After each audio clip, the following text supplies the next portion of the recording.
Hey, yo, ladies and gentlemen, welcome to another episode of the All Pro JAFFOs, bringing you the highly elevated sports talk for the highly elevated sports fan. I am your host, JP. Hey yo, Nice, first time it did it on the first try. Nice. And with me, as always, the 6'10 beast from the Southeast, Mr. Country K. The greatest DJ on the planet, Mr. DJ Mad Sticks, is on his way back from SoCal after a week of out there doing his thing. But it is Friday, 2 days before Super Bowl Sunday. The events all football fans have been waiting for. Um, and we have quite a bit to talk about today. The NFL honors was last night. Again, the Super Bowl this Sunday. Um, the Hall of Famers were named. A few that were a little bit of surprise, a couple of snubs still, in my opinion. But to start everything off, we'll talk about the NFL honors. And first things first, the is this one right here? I think this one. Boom. Here are your award winners this year for the NFL honors. Your Walter Payton Man of the Year, Cameron Hayward. Your Assistant Coach of the Year, Jim Schwartz. Coach of the Year, Kevin Stefanski of the Cleveland Browns. Comeback Player of the Year, Joe Flacco. Defensive Rookie of the Year, Will Anderson Jr. Offensive Rookie of the Year in C.J. Stroud. The Defensive Player of the Year, Miles Garrett. Offensive Player, CMC. And of course, the MVP, Lamar Jackson. Um, okay, when you look at this list and you heard the announcements for all of these finalists and award winners, was there anything out of this group here that surprised you, or was there anything out of here that you felt maybe shouldn't be deserved? It could have gone to somebody else. no, and congratulations to Big Baker, comeback player of the year.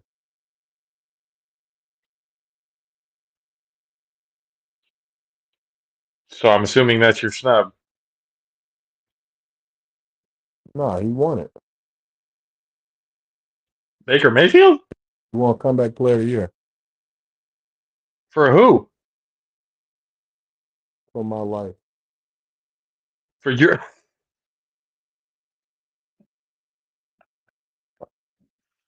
I was just about to ask, like, wait a minute. I don't even know if he was nominated for that, first of all. I was gonna say, I'm looking at it right here. Comeback player of the year was Joe Flacco. So why do you say Baker is as comeback player of the year? He wasn't really hurt or anything like that. He's just on a new team. So how would he be under that category? Everybody wrote him off. Everybody wrote him off. Folks, including yourself, had the Bucks not even winning 6 games. That's that's the reason why. Hmm. Like, I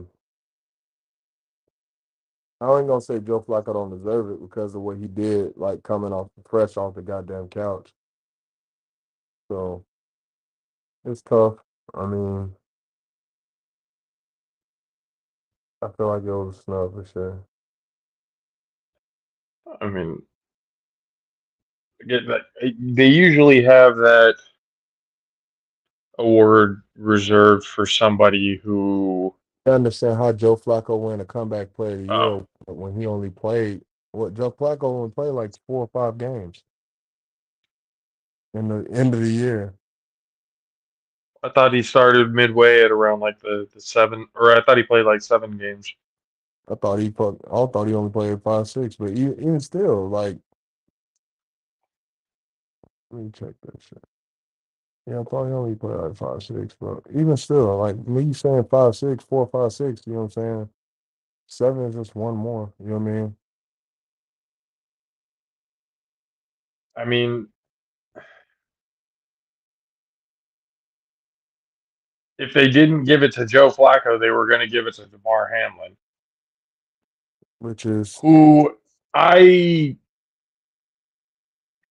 so I read this somewhere. I don't know how accurate it is because when I read it, I was like, that sounds a little dumb to me. But apparently, DeMar Hamlin won more first place votes than Joe Flacco did,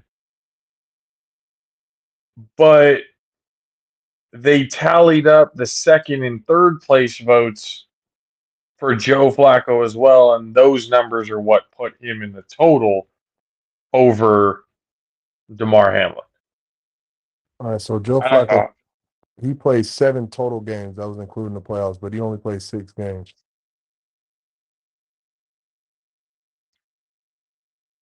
and in those 6 games, he helped lead the Browns to Hmm, they already beat y'all at that point. yeah by that point, but they still had to make it to had to do enough to make it to the playoffs. Out of the 10 wins that Cleveland had, 7.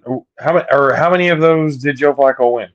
Out of Uh, those 6 in the regular season, I know he lost in the playoffs, uh, but in the regular season, I'm pretty sure he won 5 out of those 6 games.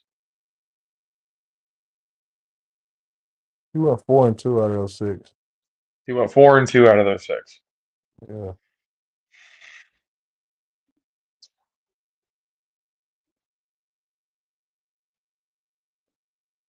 Yep. Mm. Yeah, Baker got snubbed. And he got Yeah, but blown. isn't the criteria like you have to come back from an injury or like something like that? I don't think the criteria for comeback player of the year is Technically, people. he tore his labrum last season, technically. Or was it the year before? I'm not sure what year it was. It was either last year or the year before. They pretty much wrote the man off. He was in Carolina behind what's her name. They end up releasing him. He ended up going to LA.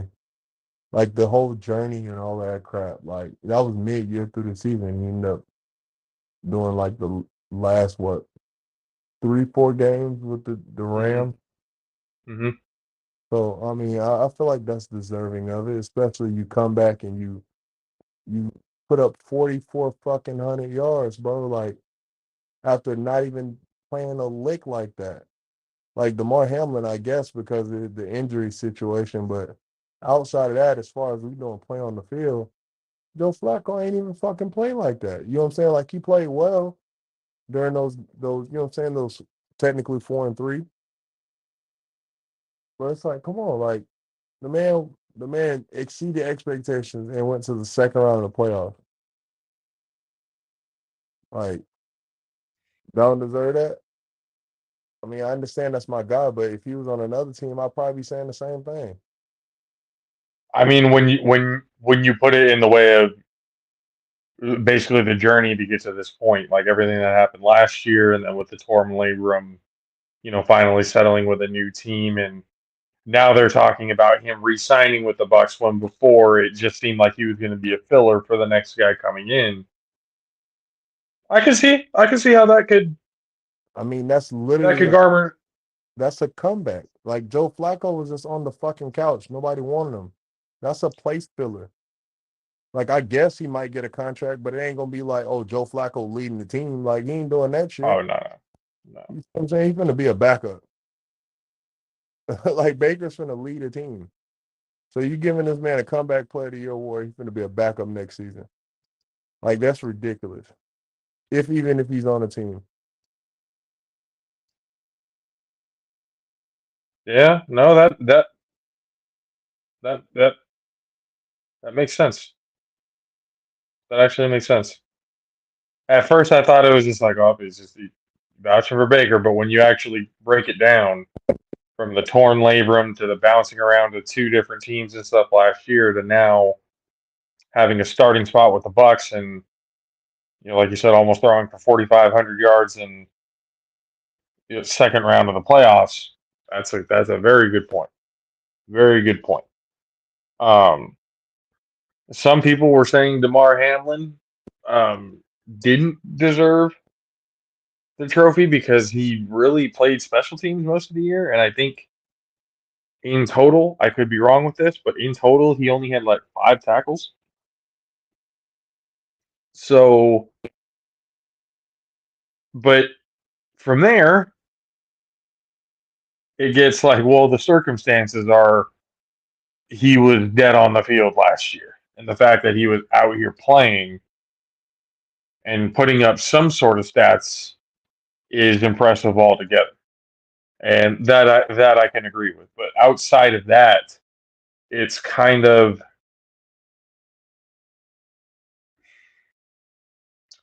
you know what, I mean, I really, there's really not much to explain on that. Like I can see why,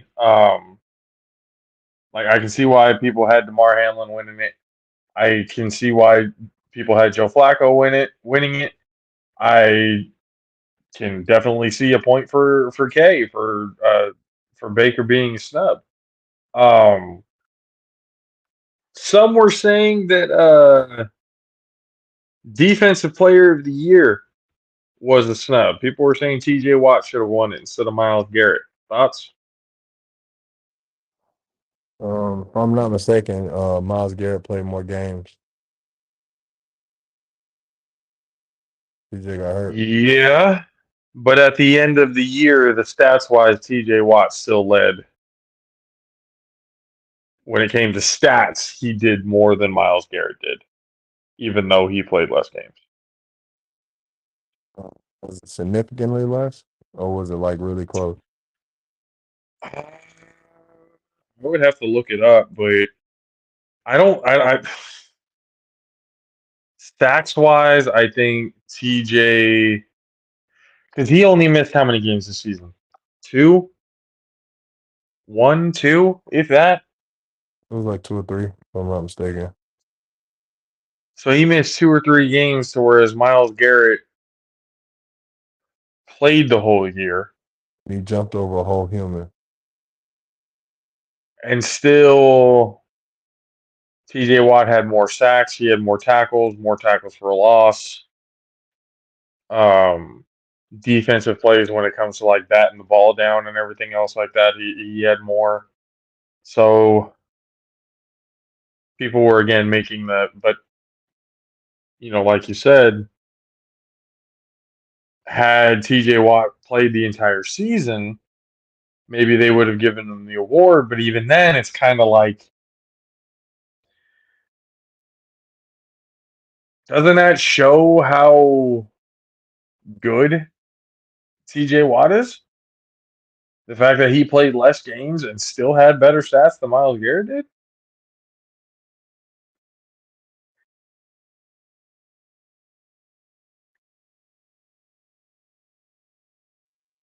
I'm looking up the stats right now. Just to see how close or whatever that was, because again, even TJ Watt went on social media talking about, like, this isn't the first time that he's been snubbed for that award. Um, but yeah, I'm pretty sure I saw the comparison going, wow, it was actually pretty significant, the difference, and yet TJ Watt, I don't even know if he was nominated. Um, So I'm looking on. I was wrong based off of what is this? Pro Football Reference. TJ played all the games this year. I thought he got hurt. I'll be honest with you. He started all that the I did too. I thought there was at one point during the season that he had gotten hurt and he was out, but I guess not. yeah. That's what's kind of making me iffy on looking at these stats because I'm almost certain he got hurt, but whatever. He had a pick. Um, Pass deflected 8, forced fumble 4, fumble recovery 3, fumble recovery for TD 1. Combined tackles 68, solo 48, tackles assisted 20, tackles for loss 19, quarterback hits 36. Miles was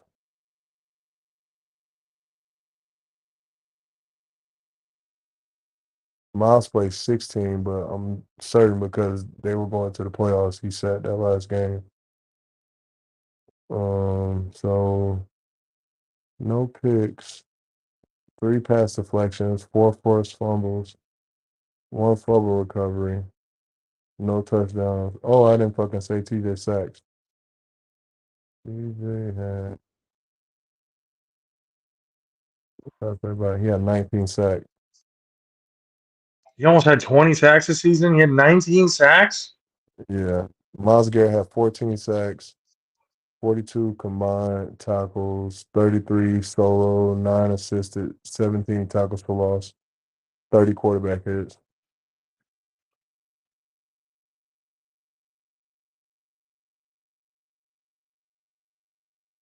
Mm, I mean, TJ had better stats for sure. The sacks, the pick, I think it was a fumble recovery for a touchdown for sure. Those 3 for sure set them apart. And shit, tackles. But I also feel like a lot of that was contributed to the fact that his offense sucked ass.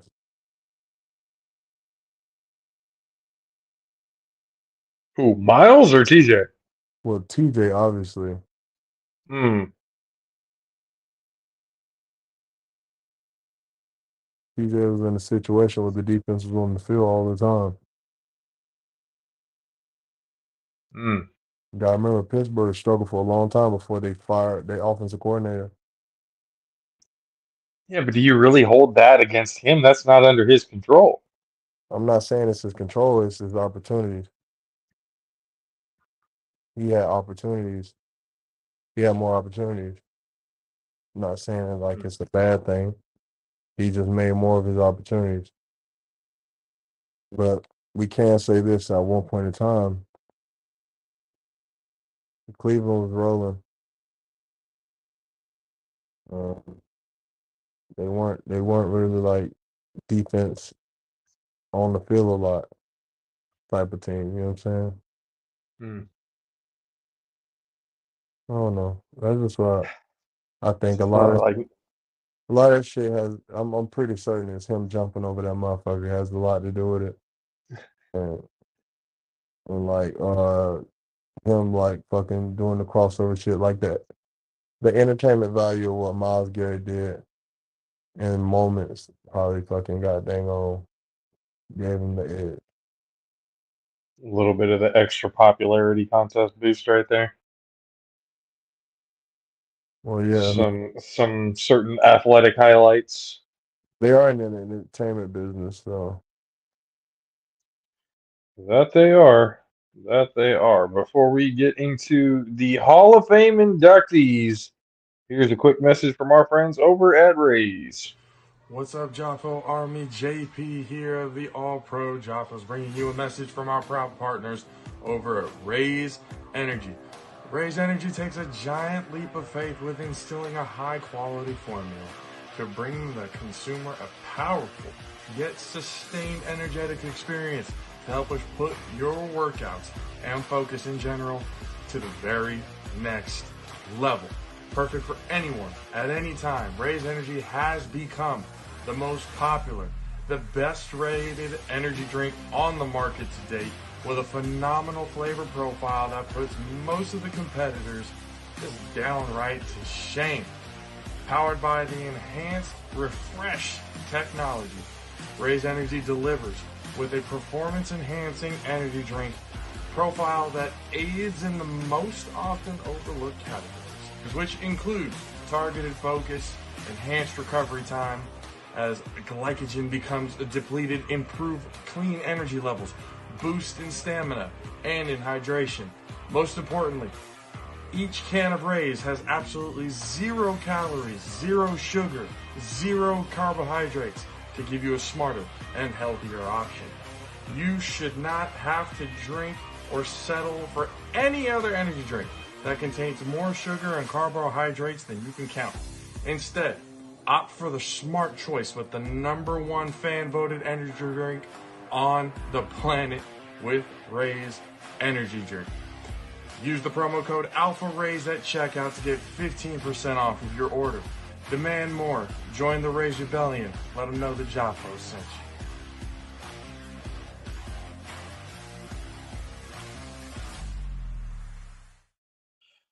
you. Yes. Go to repsports.com, reppsports.com. Use the promo code ALPHARAYS, 15% off of your order. The Hall of Fame class of 2024 has been announced, and a little confusing in some. I feel like there's still some snubs that aren't in, and I don't know. It brings up a very interesting conversation. This is your Hall of Fame class of 2024. You have Dwight Freeney, which, in my opinion, well deserved. Devin Hester, Andre Johnson, Julius Peppers, Patrick Willis, Randy Gradishar, and Steve McMichael. Um, Dwight Freeney, yes. Devin Hester, when it comes to contributions in the return game, kick return, punt return, I would say so, yes. Andre Johnson, I would say a little early, but yes. Julius Peppers, I definitely believe so. Patrick Willis, I have always said deserves it. I just didn't know when he would be in. Um, this was the third year on the ballot for him, and he made it. I thought it was, again, because of the longevity, um, that he would uh, that he would be held out for a little while, but lo and behold, Patrick Willis has made it. Randy Gradishar, Steve McMichael, agree with both of those guys. Were there any for you? Was there anybody on here that didn't deserve it? No, Were there any snubs? not that I can think of right now. Let me help you out. Here's, I mean, this isn't the full list of Hall of Fame snubs, but these are a list of people who definitely are not in the Hall of Fame. Antonio Gates, Reggie Wayne, Rodney Harrison, Darren Woodson, Torrey Holt, Fred Taylor, Eric Allen, Jared Allen, Willie Anderson, Jari Evans, Roger Craig, to name a few. Is there anybody on this I'm list? tripping like a motherfucker. Freddie T. Freddie fucking T. I'm tripping. That's for sure the biggest snub on there. Everybody, like a lot of these names for sure deserve to be on there. Rodney Harrison for sure, Reggie Wayne, Gates. You know what I'm saying? They're, like, come on, bro. Like a lot of these names deserve to be in there. Tory, like, but Freddie T is the biggest name on that list that deserves to be in there. For sure. And see, how long um how long did Fred Taylor play for? Do you know? If I'm not mistaken, it was like 14 years. 14 years. God damn. Ladies and gentlemen, please welcome to the show one half of the Mizzle and Dub show and the host of the other side of the ball for the A7FL Nevada division. Please welcome back to the show, Mr. Dub Alvarez. What's up, Dub? Evening, Jaffo family. How are you? Doing well, sir. Doing well. We were just going over the Hall of Fame list and the NFL award winners and stuff like that. We were just going over the Hall of Fame. Was there anybody in there that you thought was either deserving, undeserving, any snubs in your opinion? Um, the fact that it took Randy Greisher this long to get in boggles my mind still to this day. Um, because I mean, you don't say Orange Crush Endeavor without mentioning his name first, and perhaps Tom Jackson second. Um, okay. I love Andre Johnson. Loved him at the U, which of course Country K loves his Floridians, as we all know. Um, here's what I have with Andre Johnson. How does he get in first before Reggie Wayne and Torrey Holt? That's my question. Because Torrey Holt's on the ballot, Reggie Wayne's on the ballot. Um, and Torrey Holt and Reggie Wayne have the one thing that Andre does not have, and that's a ring on his finger. Now again, Andre Johnson, stellar career, fantastic career. Obviously, you can say that him and JJ are the two faces when you see the Houston Texans franchise. Those two men gave that franchise an identity. I think we can all agree and say that as a factual statement. But I'm just not understanding how he gets in before Reggie Wayne and Torrey Holt does. I mean, I get it. There was a lot of talented wide receivers in this era that took a long time for them to get in. It took a long time for Chris Carter to get in. It took a long time for T.O. to get in. It took a long time for Tim Brown to get in. Chris Carter, Art Monk. I mean, we can go down the list of how long it took for a lot of these wide receivers to get in the Hall of Fame. So I get it. It's just I don't know. Like you don't want to take away from his honor, because getting elected, getting the gold jacket is a tremendous, prestigious honor. But now we kind of talked about it on our Super Bowl show that he was on. I mean, now all of a sudden, longevity is not having much. I guess, is not holding much weight like it used to. So now, if you there's a lot of people lately that have played for less seasons and are in the Hall, just like our beloved Niner Patrick Willis, only played about what 7-8 seasons, but he has now been given the gold jacket. So I mean, I know the writers are different.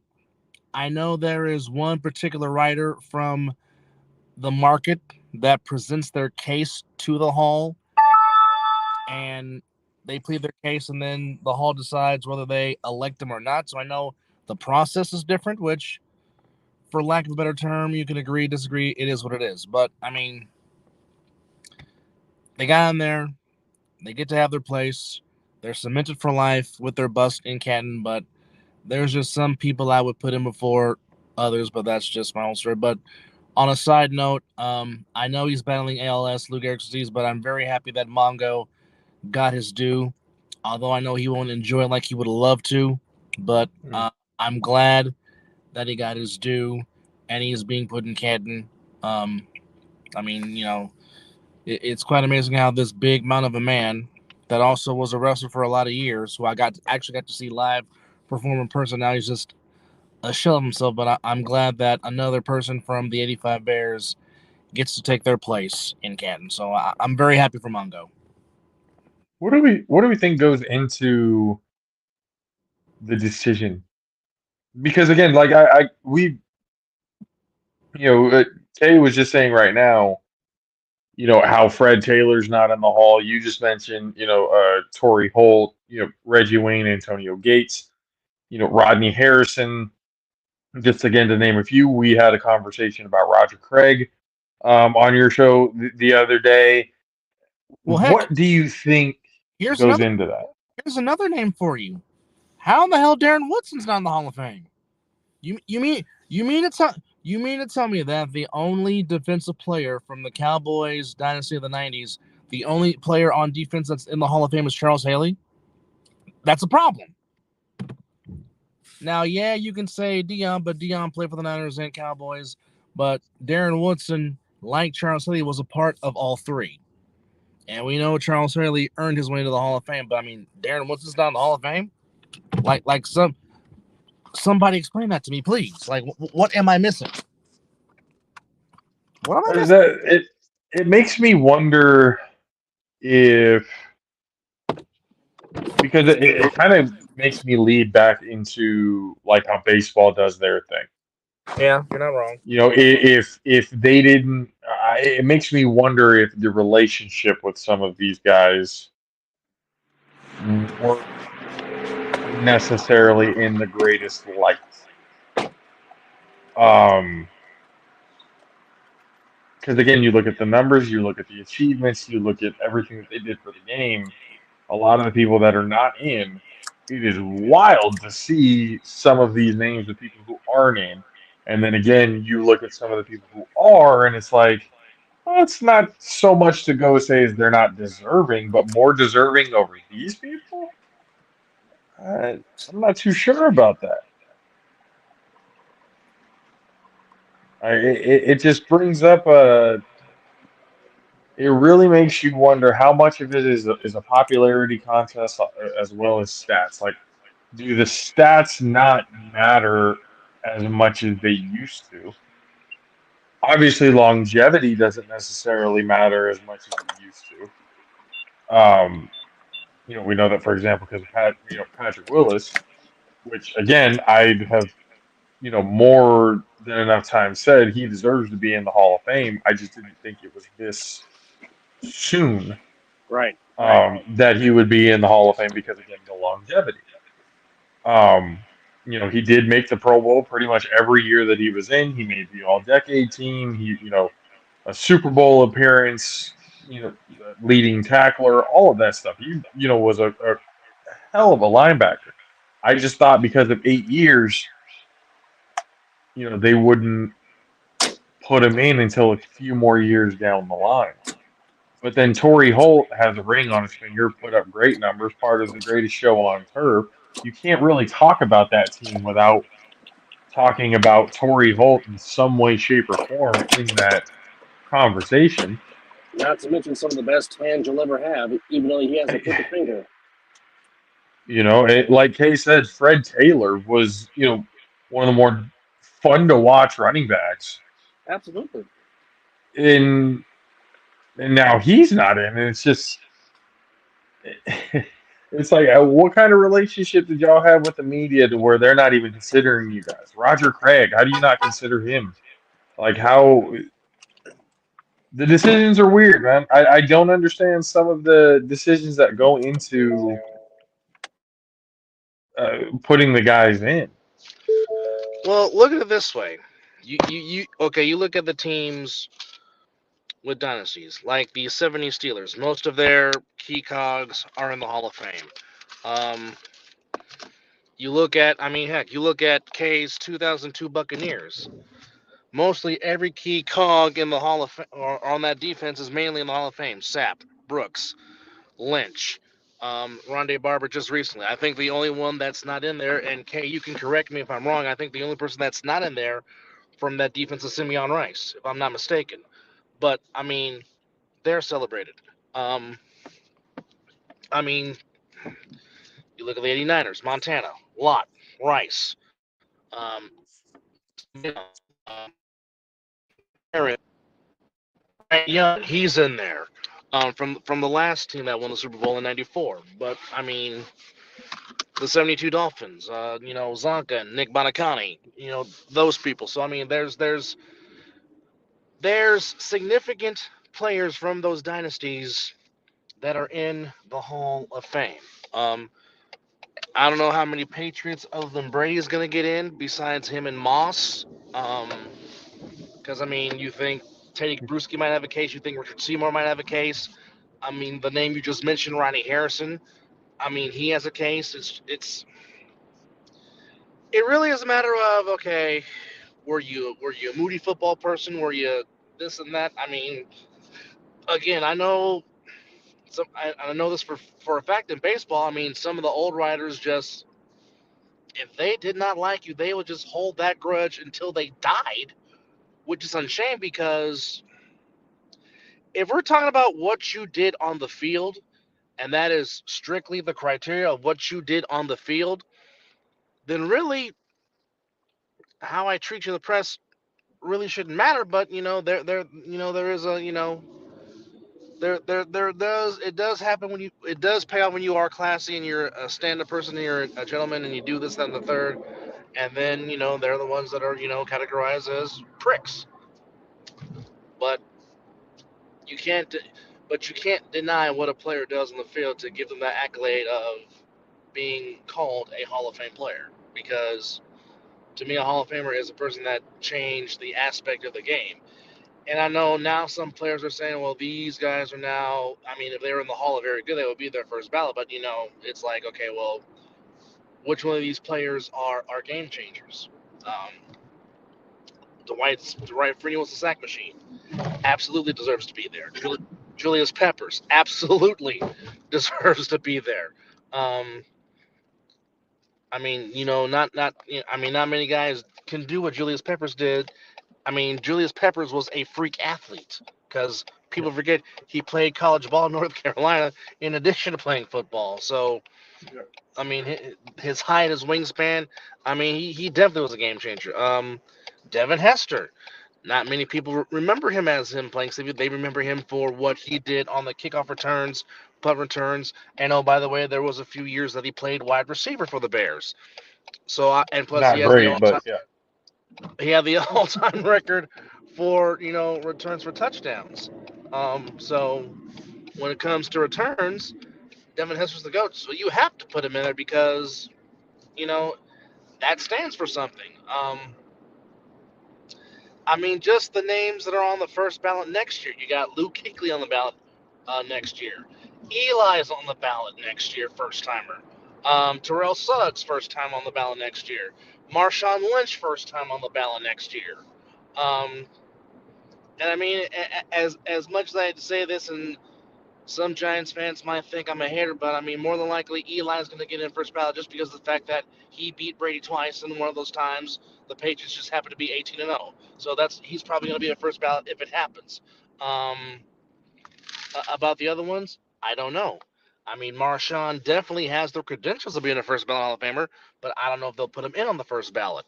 Um, I mean, I think Antonio Gates should get in 2025, because I mean he like Kellen Winslow in the earlier days in San Diego. Kellen Winslow changed the dynamic of what the tight end position was. It became like another receiver. Obviously, Tony Gonzalez enhanced that, and now you see what Kelsey's doing. But Antonio Gates was that guy for a long Yeah. time. Him and Witten were those two guys for a long time until Kelsey came along, and now him and Kittle and what they're doing at the tight end position. So I mean, there's a lot to be had of who's coming on the ballot next year on the first time. Yeah, I mean, Luke Kuechly, look, Another he's one, a not. another one that had a short career. So we'll see how that Yeah, plays in. that's the thing that I'm saying. Like that. Go ahead, okay? As a Buck fan, Luke Kuechly used to terrify me. Oh, absolutely, he was dynamic. Oh my gosh, he used to kill. Him and him and Thomas Davis, those two in the middle in Carolina was not something you messed with. Absolutely not. You are absolutely right, Kay. Yeah, Terrifying. and again, I don't disagree, but he may not get first ballot, but he might end up being like a Patrick Willis, getting it on second or third ballot. Because again, he was one of those players that was just a game changer. He was one of those types of guys. Eli Manning, they're going to give it to him not just because of the two Super Bowl wins, but because he's cool with the media. He's always had a And good relationship with the media. Him and his brother and have a fucking show on ESPN during Monday Night Football. Of course, they love that guy. They're going to give it to him. well, by far, Eli is by far the funnier Manning than Peyton. And Eli, I would hang out more than I would with Peyton. That's just, that's just putting it out there. You would rather hang out with Eli Manning over Peyton Manning? I think Eli's funnier than Peyton. Absolutely, yes. Eli, Eli is the cooler, funnier Manning. I think Peyton tries too hard to be funny. I think with Eli, it's more natural for him. Eli is more natural because he looks like Opie, so it's easier to make fun of him. Stop it! Stop it! Stop Peyton it! Damn Manning, we it! can make fun of him because of that big ass forehead that grew from the time that he was in Tennessee to the end of his career. How much of that forehead turned into a six head? We can look at those pictures and everything. But when you talk about like humor, I think it's easier for Eli because he's just goofier looking than Peyton is. That's just Well, I really what mean, it is. like Missile said, his Red Hot commercial. Put that shit on everything. Yeah, he definitely does. Well, I mean, Seymour, I think he's one of the guys that'll probably be in. He was a really good defender. He With the was. Chiefs, or not with the Chiefs. I'm sorry, with the Patriots, with the Raiders. Um, there's just again, I really do wonder what goes into the decision making of the votes because there's almost like a mixture every year. There's names that you look at and go, oh yeah, I can definitely see why. Oh yeah, but then there's other names where it's like, What well, did I who? miss? Yeah, what did I Like, miss? wait, yeah, I know who that is, but really over over this guy? Like, just there's that's what I'm saying. They have to make it some sort of controversial, I guess, for some people to really have a deep conversation about who's in, what's a snub, who. It kind of comes the same way with the Pro Bowl voting and everything like that. Just the same. It's all. I think not just the popularity contest. Stats and stuff have everything to do with it, but popularity contest and the longevity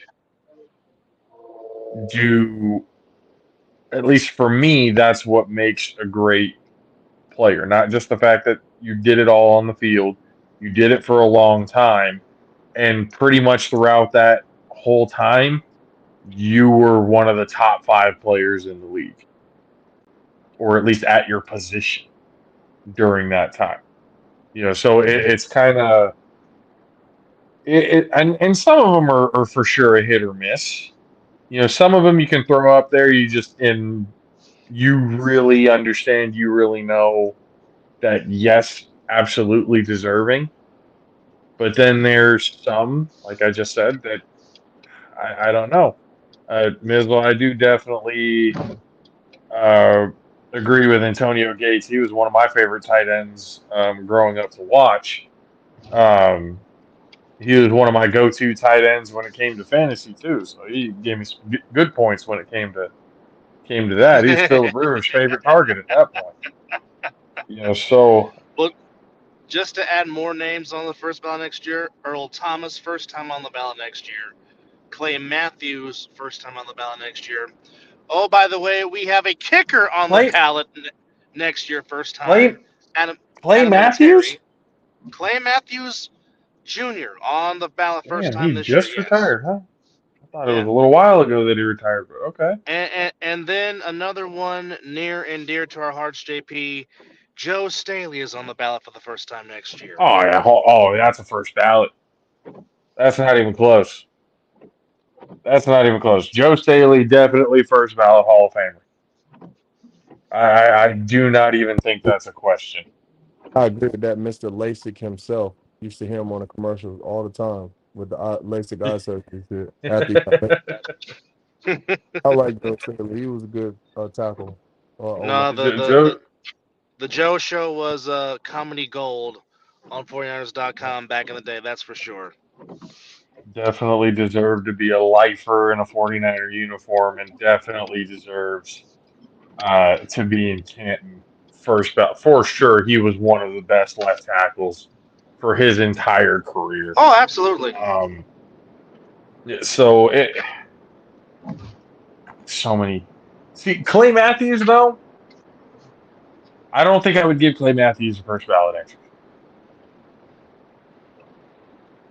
Although Clay Matthews is good, although Clay Matthews does have a Super Bowl ring, He does. we only really kind of considered him like top 5 at his position for like 2 years. No, there was a steady decline. I mean, heck, I'm still shocked that his dad, Clay Sr.'s not on because Clay Sr. was a good middle linebacker for a long, long, long time with the Browns and the Falcons. I mean, God, I mean, there's still so many great players that are not in. You're just like, what is taking so long? Like, what? Yeah, I don't get it. I don't get it. I really don't. But so because at one point I was thinking, well, they've pretty much put in all of the quote unquote all time greats now. So that's Yeah. when people started getting into the conversation. Oh, well, it's the Hall of Really Good now. You're kind of just, well, what do you expect him to do when you've Yeah. already put in all of the all time greats? What do you do? Just not have any more inductees? Mm-hmm. Like at that point, if you want to kind of limit down to who gets in, you're probably going to have to take a year or two off from doing any sort of inductions to kind of get out of that, little bubble that they're in of, oh, it's the Hall of Really Good now. Well, Well, look at it this way. until, go Look ahead. at it this way. If it wasn't for the senior committee, Don Coryell doesn't get in. Drew Pearson doesn't get in. Tom Flores doesn't get in. Ken Stabler doesn't get in. So I mean, it had to take a special committee just for those guys to get in, and we're talking about the top people in the game, during the '70s. Like, why did it take Drew Pearson this doggone long to get in the doggone Hall of Fame? Why did it take Flores and Corey Hill this long to get in the doggone Hall of Fame? Like I just said, same with Randy Grashire. Why did it take him that long to get into the Hall? It's almost like damned if you do, damned if you don't. It really is. Um, Do you think some of them get forgotten? Just forgotten in I, the wayside? I do. I really do. Um, I'll give you another example. Harold Carmichael of the Eagles, he got forgotten for a long time, and then finally gets his just due. Um, here's a name Like I that's feel, been I on. feel like somebody does the voting and they go, oh shit, wait, this guy, hey, we haven't voted this guy in yet. Yeah. Oh, hey, let's get him in there. Like there's a whole lot of recency bias in there too. I know that. Oh yeah. I mean, heck, there's a name that comes to my mind, and when I think of him, I think he's Hall of Famer. I think Jesse Tuggle from the Falcons. I think he's a Hall of Famer because he was damn good for many years. That's another forgotten name that people forget about how good he was. I mean, yeah, I think Pat Swilling should get consideration because Pat Swilling, Von Johnson, and Sam Mills, the Dome Patrol in New Orleans, they don't get enough talked about as one of the all-time great defenses. I know they didn't win anything, but you can't deny their greatness. No. Again, I don't know what goes into the voting. I know stats is a small part of it. I know longevity is a smaller part of it now because obviously we're having people getting in now with 7, 8 years under their belt instead of 10 plus. Um, but those of you at home, what do you think the NFL or really any Hall of Fame, for that matter, needs to do to kind of get away from the Hall of Very Good stigma, especially when all the quote unquote goats that we talk about are already in? So how do we avoid that situation? Do we need to take a little bit of a hiatus, for in voting for some people to really get the idea of how great some of these players are? I don't know. What do you guys think? Who got snubbed? Comment in the section. Again, don't forget to subscribe to the Pernay Brothers Productions YouTube channel, All Pro Jaffos, bringing you the highly elevated sports talk, the highly elevated sports fan with myself, JP, the 6'10 beast from the southeast, Mr. Country K, and one half of the Mizzle and Dub show and host of the other side of the ball, Mr. Dub Alvarez, talking a little bit of the awards and the Hall of Famers that were inducted in just yesterday. Anything in the awards, end of the season awards, that either surprised you or you thought should have gone a different route? Um, I mean, I know Mizzle kind of touched on it, um, but he was kind of shocked that Max Crosby did not get a little bit more voting like he should because I mean, if you look at the metrics between Miles Garrett and Crosby, it was either even or Crosby led in a little bit more of the categories. But again, as I said, uh, I think one of the reasons why Miles Garrett got it, which he is certainly deserving of, but I really think the reason why Miles Garrett got it is because of the team success that the Browns had and the Raiders did not. Now, if you flip that and you flip the records, possibly could have gotten it. But I think the awards played out like how I thought it would, how I thought they would. Not surprising that Joe Flacco won Comeback Player of the Year. Not shocking that CMC won Offensive Player of the Year. Um, I know some people were asking me like Lamar Jackson why. I said I best player on the best team that had the best record of football.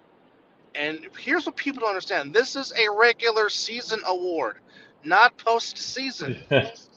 Um, it's the same thing like the Heisman. The Heisman is decided of what you do in the regular season, not what you do in the bowl game or national championship game or the college football playoff. Because how many times have we seen it over the years? The Heisman Trophy winner sucks in the bowl game. Happens a lot more often than not. But these are regular season awards, and those that won the award really, you really can't get no argument of well, no, that person should have not got that one or it should have went to him. I mean, CMC led the league in rushing, and I think had the most overall total touchdowns, if I'm not mistaken. Um, who else was going to outbeat him for Offensive Player of the Year? And I'm not saying that to, throw my Niner fan biasm in. That is just the facts of the facts. Man led the league in rushing, and it seemed like all he did was just find the doggone end zone. I mean, who else was going to top that? Um, I know some people say that other players were in the making to be MVP, which is true. But like I said, Lamar led the Ravens to the most wins in the NFL during the regular season with 13. That was the most. Like I said, even though they lost in the conference championship game, but you can't let that you can't let Lamar Jackson suffer for what he did in the regular season. Um, I mean, if they want to have a postseason type of awards, they can do that. Like they have the most outstanding player in the NCAA tournament. If you want to do that, that's fine. Um, I mean, there's many avenues you can go if you want to try to reward somebody for what they do in the postseason, so everybody can, I guess, be happy. But that almost would be like, yay, everybody gets a participation trophy, yay! But I don't make the rules. I'm just a fan that does a podcast sports show like you guys do. Do you think? Go ahead, Kay. Ohio definitely would be happy about that. Yeah, good job, Ohio. Thank you. Fucking sons of bitches, Ohio. God damn it. As if we didn't have one thing enough to get on your asses about bringing in participation trophies to the world. Jesus. Do you think the person who gave their one vote on the MVP voting to Josh Allen should have their credentials revoked?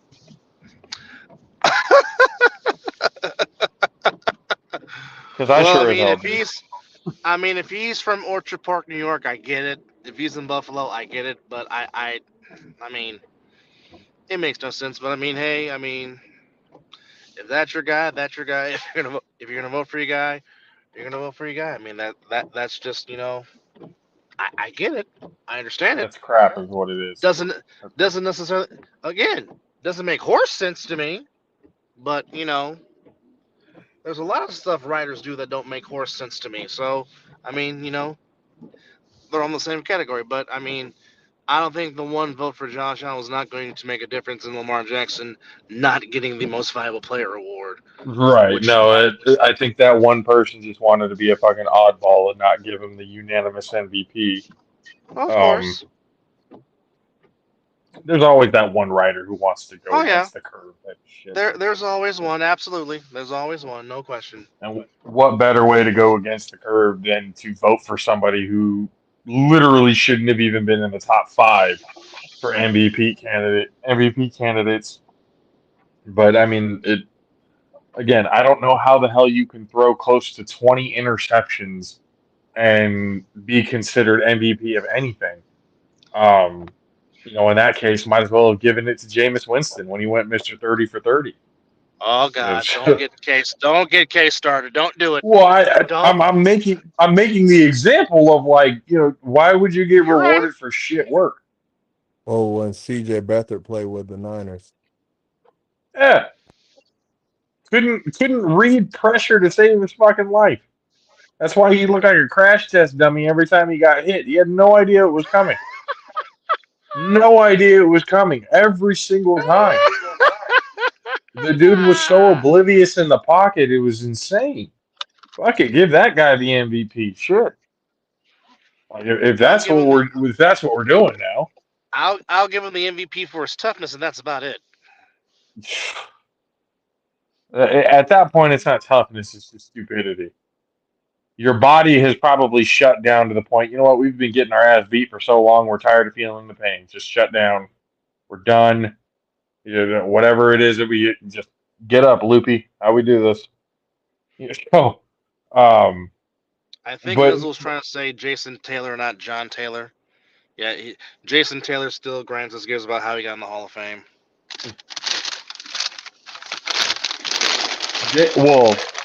Jason Taylor, the former Miami Dolphin, right? Correct. Joy Taylor's in the Hall? older brother. Wow, you didn't know that? Yeah, I did. I completely forgot Jason Taylor was in the Hall. Jason Taylor's in the Hall of Fame. Yes. But why? Mizzle, you got somebody to agree with you, buddy. I'm really trying to go back and remember, like, what did he even do? Does he have a Super Bowl ring? No, Jason Taylor never played in the Super Bowl. No, he did not. What did he do? Again, this is going back to what I was saying. Like, some people, you look at who's in the Hall going, how the fuck is this guy in? And then Torrey Holt, Roger Craig, Fred Taylor, all these other guys aren't in, but fucking Jason Taylor? I'm sorry, did Jason Taylor ever lead the league in sacks? Now that I don't believe he did. He might have. I'm not sure. Don't quote me on that. Of course. How many all pro and Pro Bowls does he have?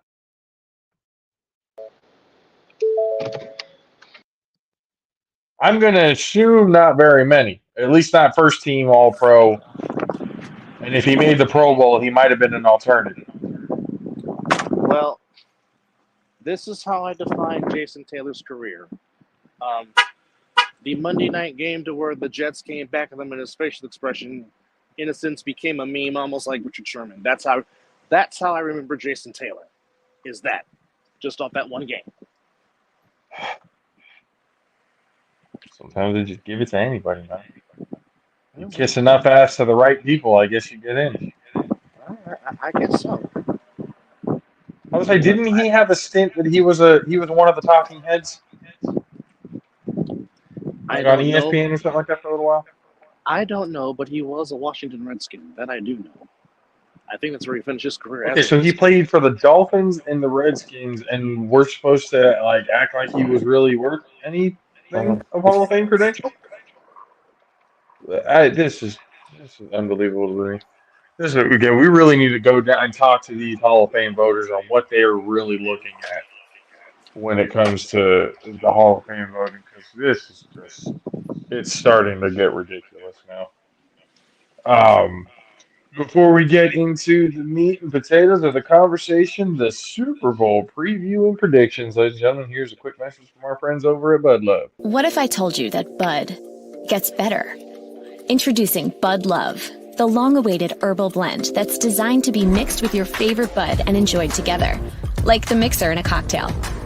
Bud Love is made from marshmallow leaf, an ancient medicinal herb, the mother cannabinoid, CBG, and rich natural flavors, including terpenes. offering a wide variety of premium Herbal Plus mixers to complement your favorite strains. Why? Because every bud needs some love. Our carefully formulated blends improve your experience, complementing your favorite flower and bringing out its best qualities. Many bud lovers even report that it helps reduce unwanted side effects like worry, and instead creates a happy, zen feeling. Bud Love contains no cannabis or nicotine. It won't give you a buzz on its own, but when consumed together, it reduces the amount of bud needed to get the feeling you love, allowing your precious flower to last even longer. Bud Love is best enjoyed with your first bud of the day, carefully paired with your favorite strain. Choose from a variety of delicious flavors, ranging from classic to more fruity to natural, as well as tobacco flavored for those who enjoy a spliff. Mix Bud Love and flower in whatever amounts work best for you for a perfect buzz. Whether you're chilling with friends, attending a social event, or going for a hike, experiment and find your own love ratio. Bud Love's unique blends allow you to craft a happier, smoother, and more personalized experience. If you love Bud, then Bud Love is for you. Try it today and help us tell the world that Bud does in fact get better with Bud Love.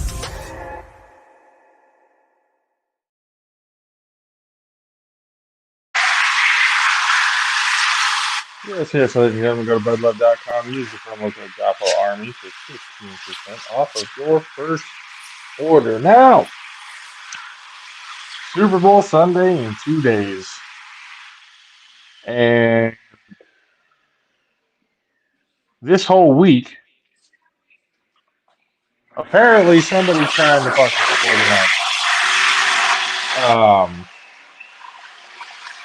49ers. One, the fire alarm, the old fire alarm pulling at 5, 6 o'clock in the morning trick, was done to the 49ers this morning. They've been complaining about Matt Six just got off the plane. Hey, safe travel, sir. I am glad you are home safe. Hell yeah. Um, Greatest DJ on the whole fucking planet, Mr. DJ Matt Six. Yeah, that's a good thing. Glad he's home. Yes, sir. And then, so now, and I don't want to. I'm not going to make excuses or anything else like that. But certain things are fucking factors. When it comes to playing big games like this. And I think not having good enough sleep is a pretty big fucking factor when it comes to a lot of this. But regardless of the fire alarm pulls and everything else, the talk um, seems to be revolved around Kansas City right now, I guess kind of taking the bad guy role. Or at least according to Patrick Mahomes, the Kansas City Chiefs are fully embracing the villain role, which I don't necessarily seem to understand.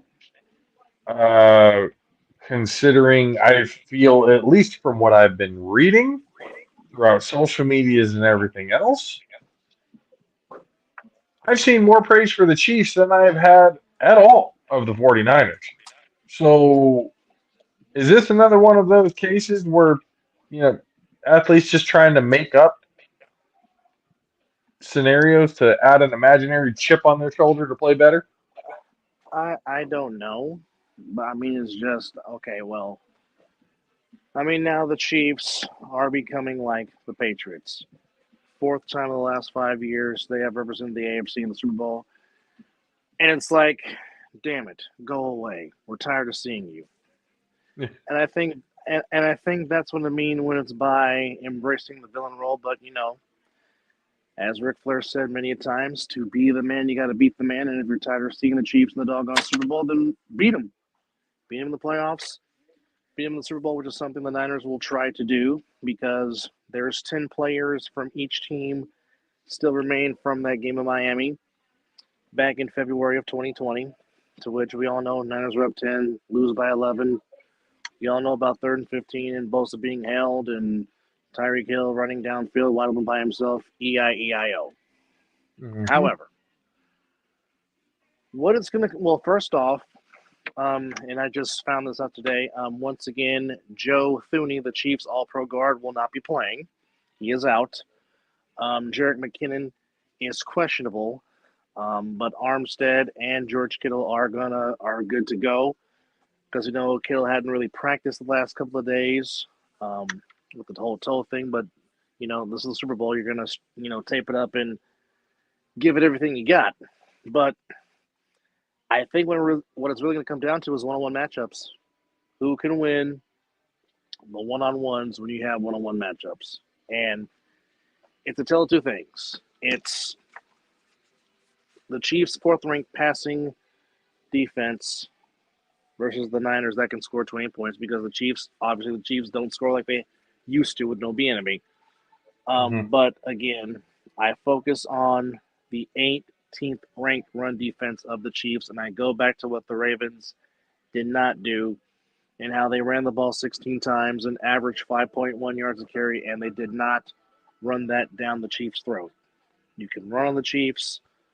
That will set up your play action if you're Brock Purdy. But like I said, utilize McCaffrey, utilize Elijah Mitchell, utilize Jordan Mason. Get behind Trent Williams and Aaron Banks and just let those two go to work and pancake people. That is your best chance of perhaps ending the reign of the Chiefs because we know Mahomes is a magician. We know Andy Reid is still on the other side of the big Kool-Aid man, and they can still dial it up when they have to. But if you have the chance to limit their possessions, because let's keep this in mind, they were held scoreless in the second half of the AFC title game. They scored all of their 17 points in the first half and pretty much didn't do anything in the second. They played enough defense, and the Ravens made mistakes in the red zone twice to where the Chiefs held on by 7. And I pinpoint to what Steve Young said on the Rich Eisen show when he was with Rod Woodson, when he said, if these are the 49ers on Thanksgiving, nobody can beat them. If these are the 49ers on Christmas, it's a problem. It's definitely going to be a big fucking problem if the 49ers don't pull out a win. I know that much.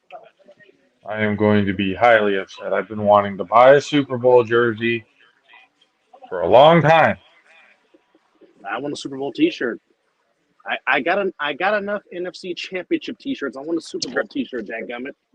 I'm kind of like for me. I'm kind of like how hockey players are when it comes to like the conference champ. They don't touch the cup because you're not supposed to.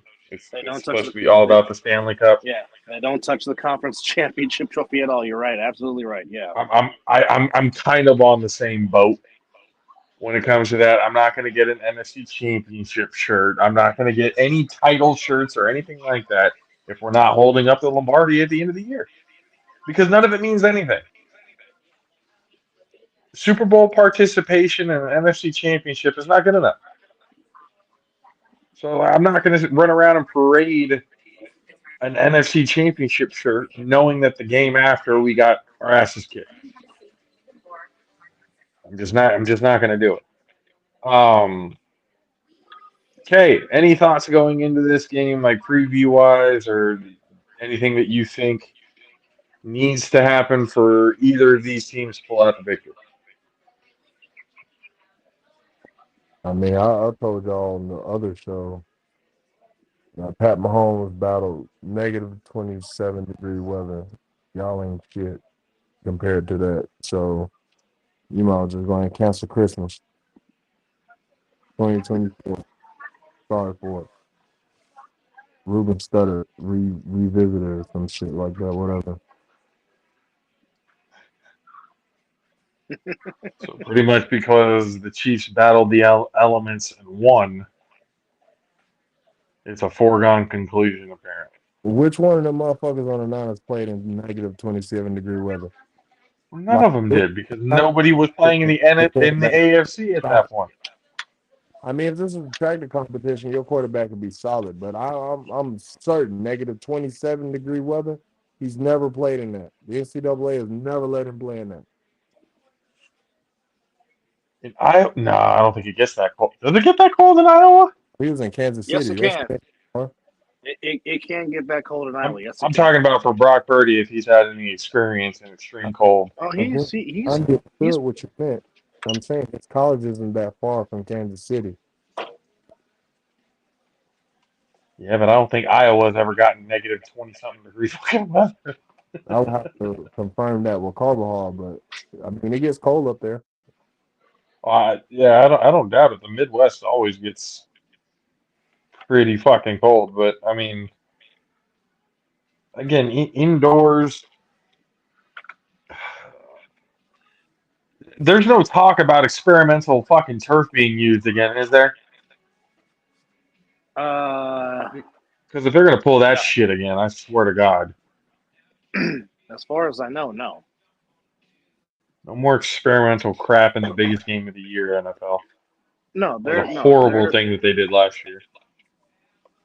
no, they I know it takes an hour and a half for the field to be wheeled in from Allegiant into the stadium, and I know it's a natural grass surface because it sits out in the sun. Even though most of this week it has been some rainy weather, but it is supposed to be sunny at kickoff. It's supposed to be 60 degrees according to the meteorologist, but of course, it really doesn't matter because they're playing in a dome anyway. But I mean, with the field sitting out there, is the footing, is the traction going to be a problem? That's always the big if, because you definitely don't want non-contact injuries to happen. You definitely don't want bad footing to happen. So there's obviously that. I mean, really, it's just a wait and see process, to be honest. I don't think footing is going to be a problem because I mean, let's face it, the 49ers have one of the worst fields in the NFL consistently every year. So I don't think I think when you're Well, playing on one of the worst fields in the NFL, you can play on any surface in the NFL. oh, good old Gene Stadium in Great America. Yes, indeed. God, that turf fucking sucks. Or that grass field or whatever it is that they're trying to do with that field, it is terrible. I have never seen a professional football team outside of the Oakland Raiders have dirt on their field on accident. Well, no, It you just can't forget. You can't forget about the Redskins / Commanders in their field. FedEx Field is, if you can believe something is worse than yeah. Levi's, FedEx Field is a lot worse than Levi's. Yeah, there's some bad juju going on at that stadium. Yeah, that stadium makes Heisman winners be worse than Kirk Cousins. Stop it. Just saying.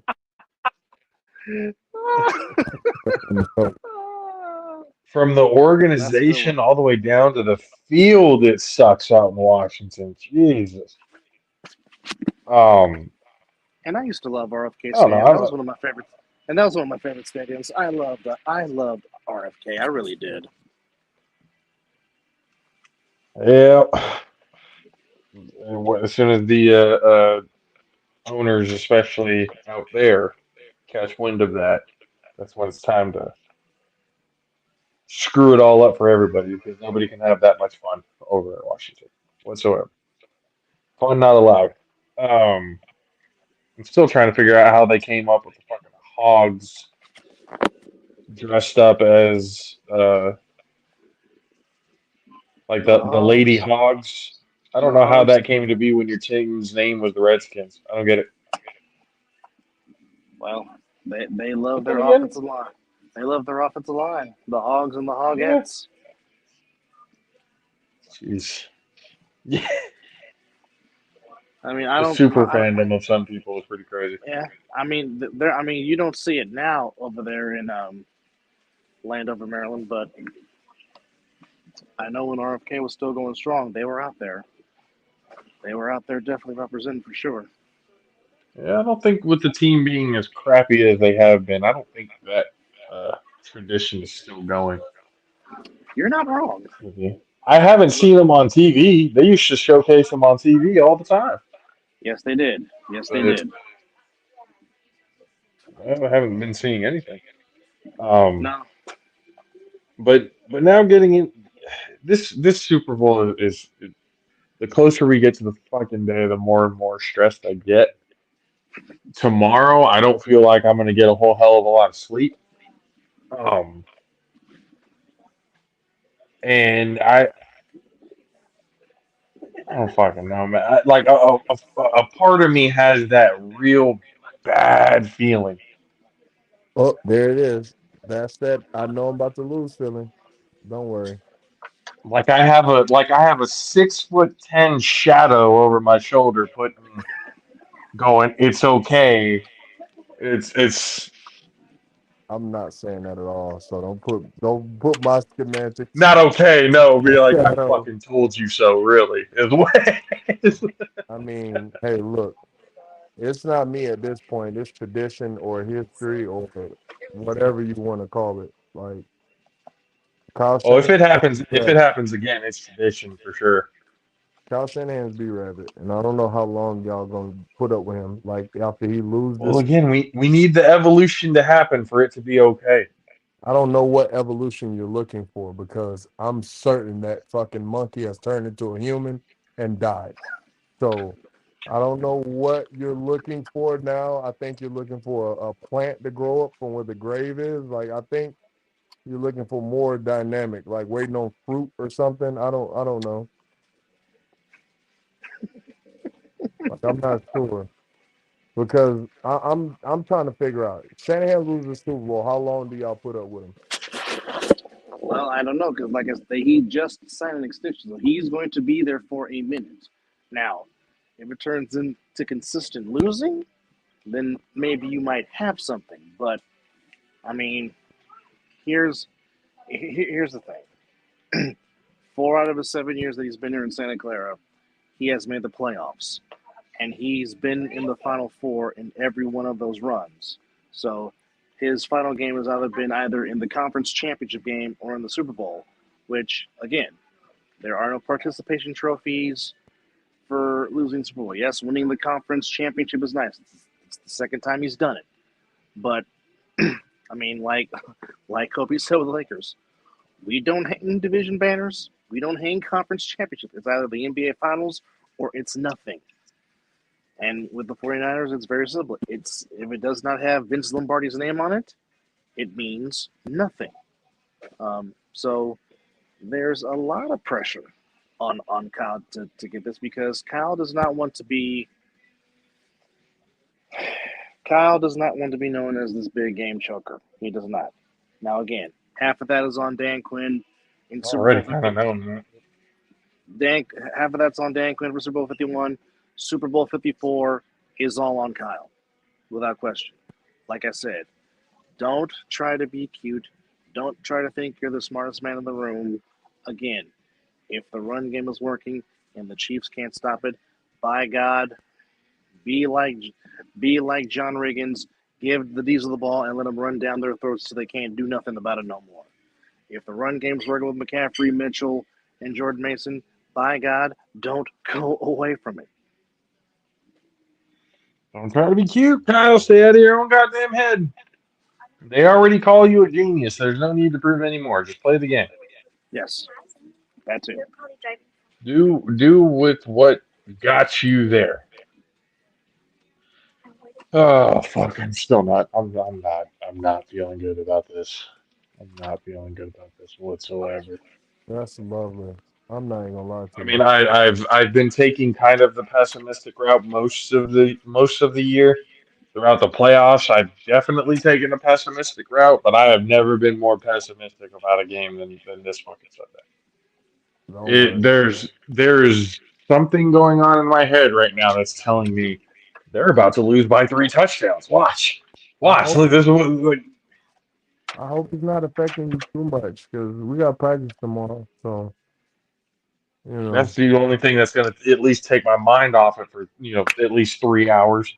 hopefully, So that hopefully, because I might be sitting there waiting for my rep, going like, God damn it, God damn it. that's what we don't need. We don't need that at all.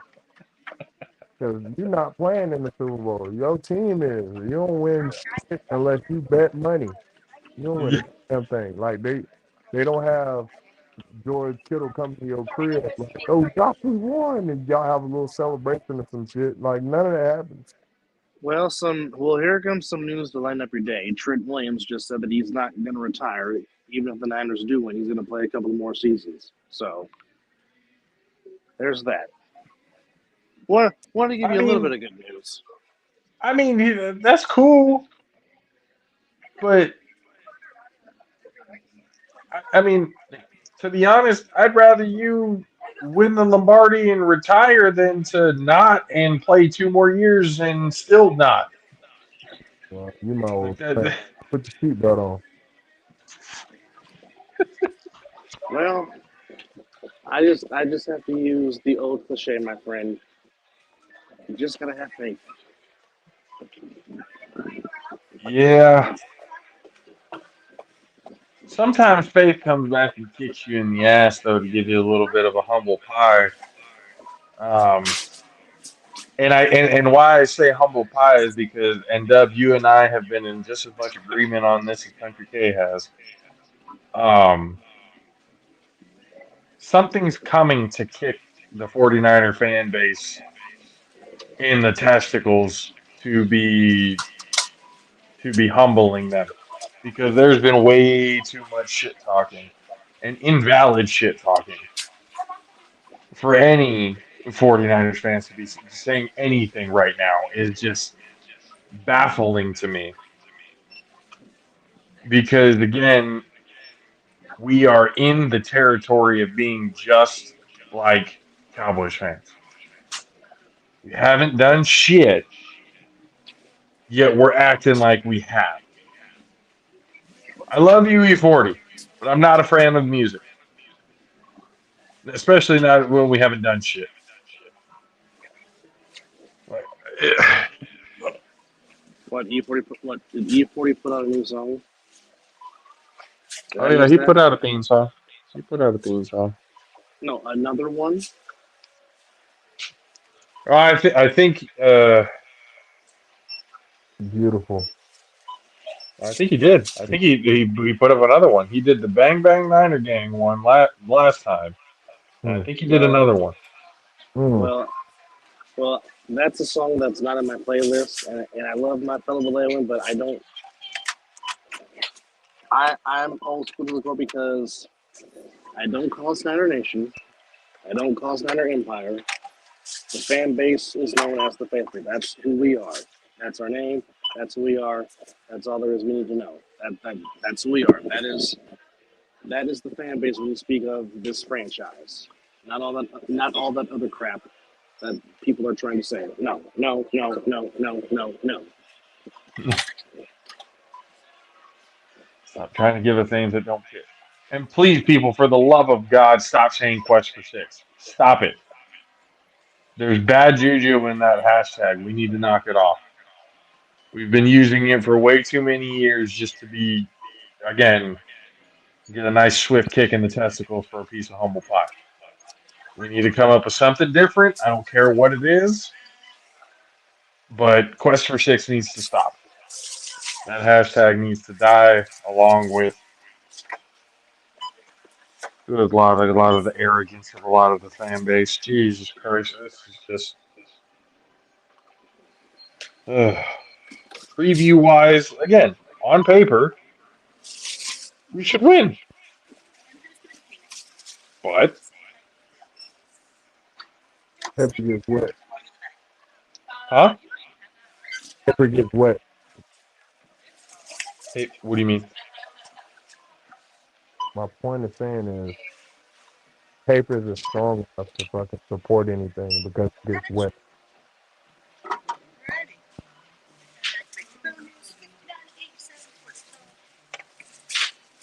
Meaning when you say that a team is good to win on paper, you Hmm. need paper to support your argument because you can't win the game on paper. The metaphor is Well, simple. yeah, you can't. That's what I'm saying. Like on paper, if Jesus. you look at the matchups, you look at the players, you look at the lineups and everything. Yeah, on paper, if you just look at that and didn't look at anything else, you would probably go, "Oh yeah, Niners should have this." But again, it was on paper that the 49ers should have beaten the Chiefs the first time.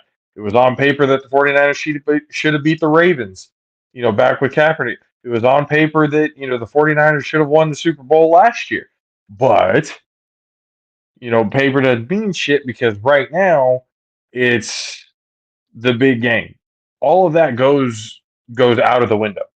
In the Super Bowl, all of it goes out of the window.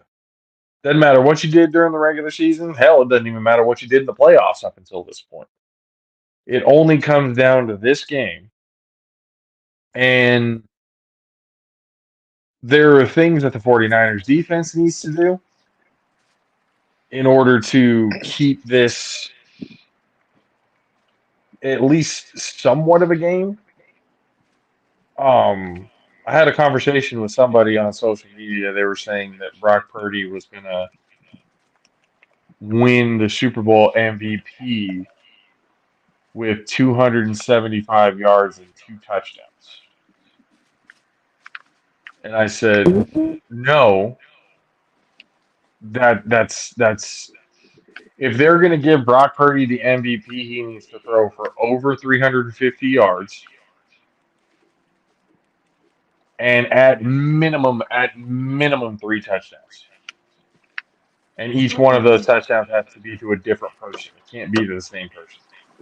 Only way Brock Purdy wins the MVP of the Super Bowl is if Pat Mahomes and all of the Kansas City Chiefs bus break down on the way to the stadium and they're not able to make the game. Yeah, but I think Patrick Mahomes is good, and Travis Kelce is good. It's everybody else on that offense that isn't good. That's where I kind of leave out a little bit of a. But then I'm saying, like, if the 49ers were to win, I think if anybody's going to be getting the MVP, it's probably going to have to be CNC, if anybody. But, again, it all comes down to what Kyle Shanahan ends up doing. Can he stay out of his own head? Or is he going to we're never going to get to the ending of the evolution of B Rabbit. We're just going to keep getting mom's spaghetti in front of the goddamn sink every fucking time. We're going to keep getting. We're going to keep walking into the studio with Brittany Murphy getting piled, and it's just that's going to be our hell. That's going to be our never-ending replay of hell. That's just what. I'm talking over this. Because now Kyle Shanahan, I mean, he showed up. People were saying that he showed up to the media day a little intoxicated, which I'm not gonna lie, I was kind of like, okay, he's a little loose. Give him he's trying to loosen up a little bit before the game. I get that. That's cool. But go ahead. He about to put that vomit on a sweater, mom's spaghetti. It's definitely coming. It's definitely coming. You finna watch Wink in the studio. Yo, let's make love and love. Y'all finna watch Wink once more. And Pat Mahomes, I'm gonna say he was the actor that played Wink. They closed Pat Leiter by a few shades, but they close. Pat got hair, dude got hair, not the same style, got hair. Both light skinned, you know. It's I similar. need Kyle. I need Kyle Shanahan at the end of the day to look across. Hey, you know it's crazy. You know it's crazy. Go Kyle ahead. Shanahan is B Rabbit, but CMC looks like Eminem.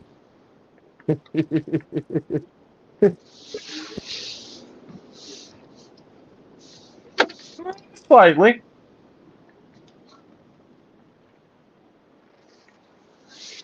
I just need Kyle Shanahan to look across, give Papa Doc the smile, and tell everybody to throw their hands up and then get right into it.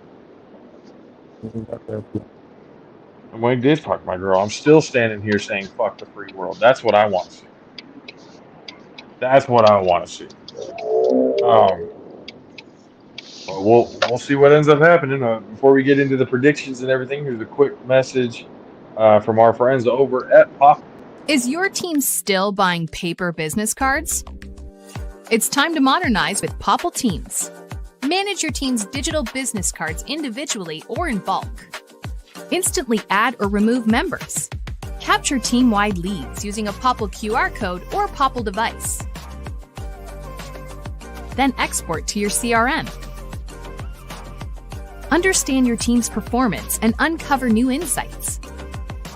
Let them know how they're doing with instant push notifications. Over 100 new leads today. Great job, everyone. Upgrade now with Popple Teams. Start your free trial today. Yes, yes, ladies and gentlemen, go to popple.co. I have it over here. Hold on. And use the promo code PBP Family for 20% off of your order. Prediction time. Dub, we'll start with you. What are your predictions for Super Bowl Sunday? Obviously, I'm going red and gold, obviously, because I'm a fan. Duh. Final score 34-21. Debo, Super Bowl MVP. You say Debo? Debo. Debo. Ah, okay. Okay. I can't even be mad at that. For a fan, I can't even be mad at that. He picked one of the two people I told you that affects the game for y'all. I ain't mad at that. I mean, I feel like I've been screaming from the mountaintop about this game since the Detroit Lions lost. That it didn't motherfucking matter because Pat Mahomes battled negative 27-degree weather, and ain't a goddamn thing the 49ers got on defense to be able to fucking combat negative 27-degree weather, especially when your DB's ass.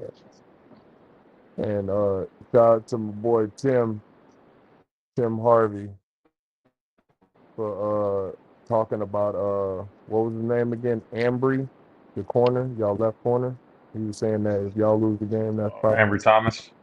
He said that'll be the reason. He's a Niner fan, so Oh, yeah.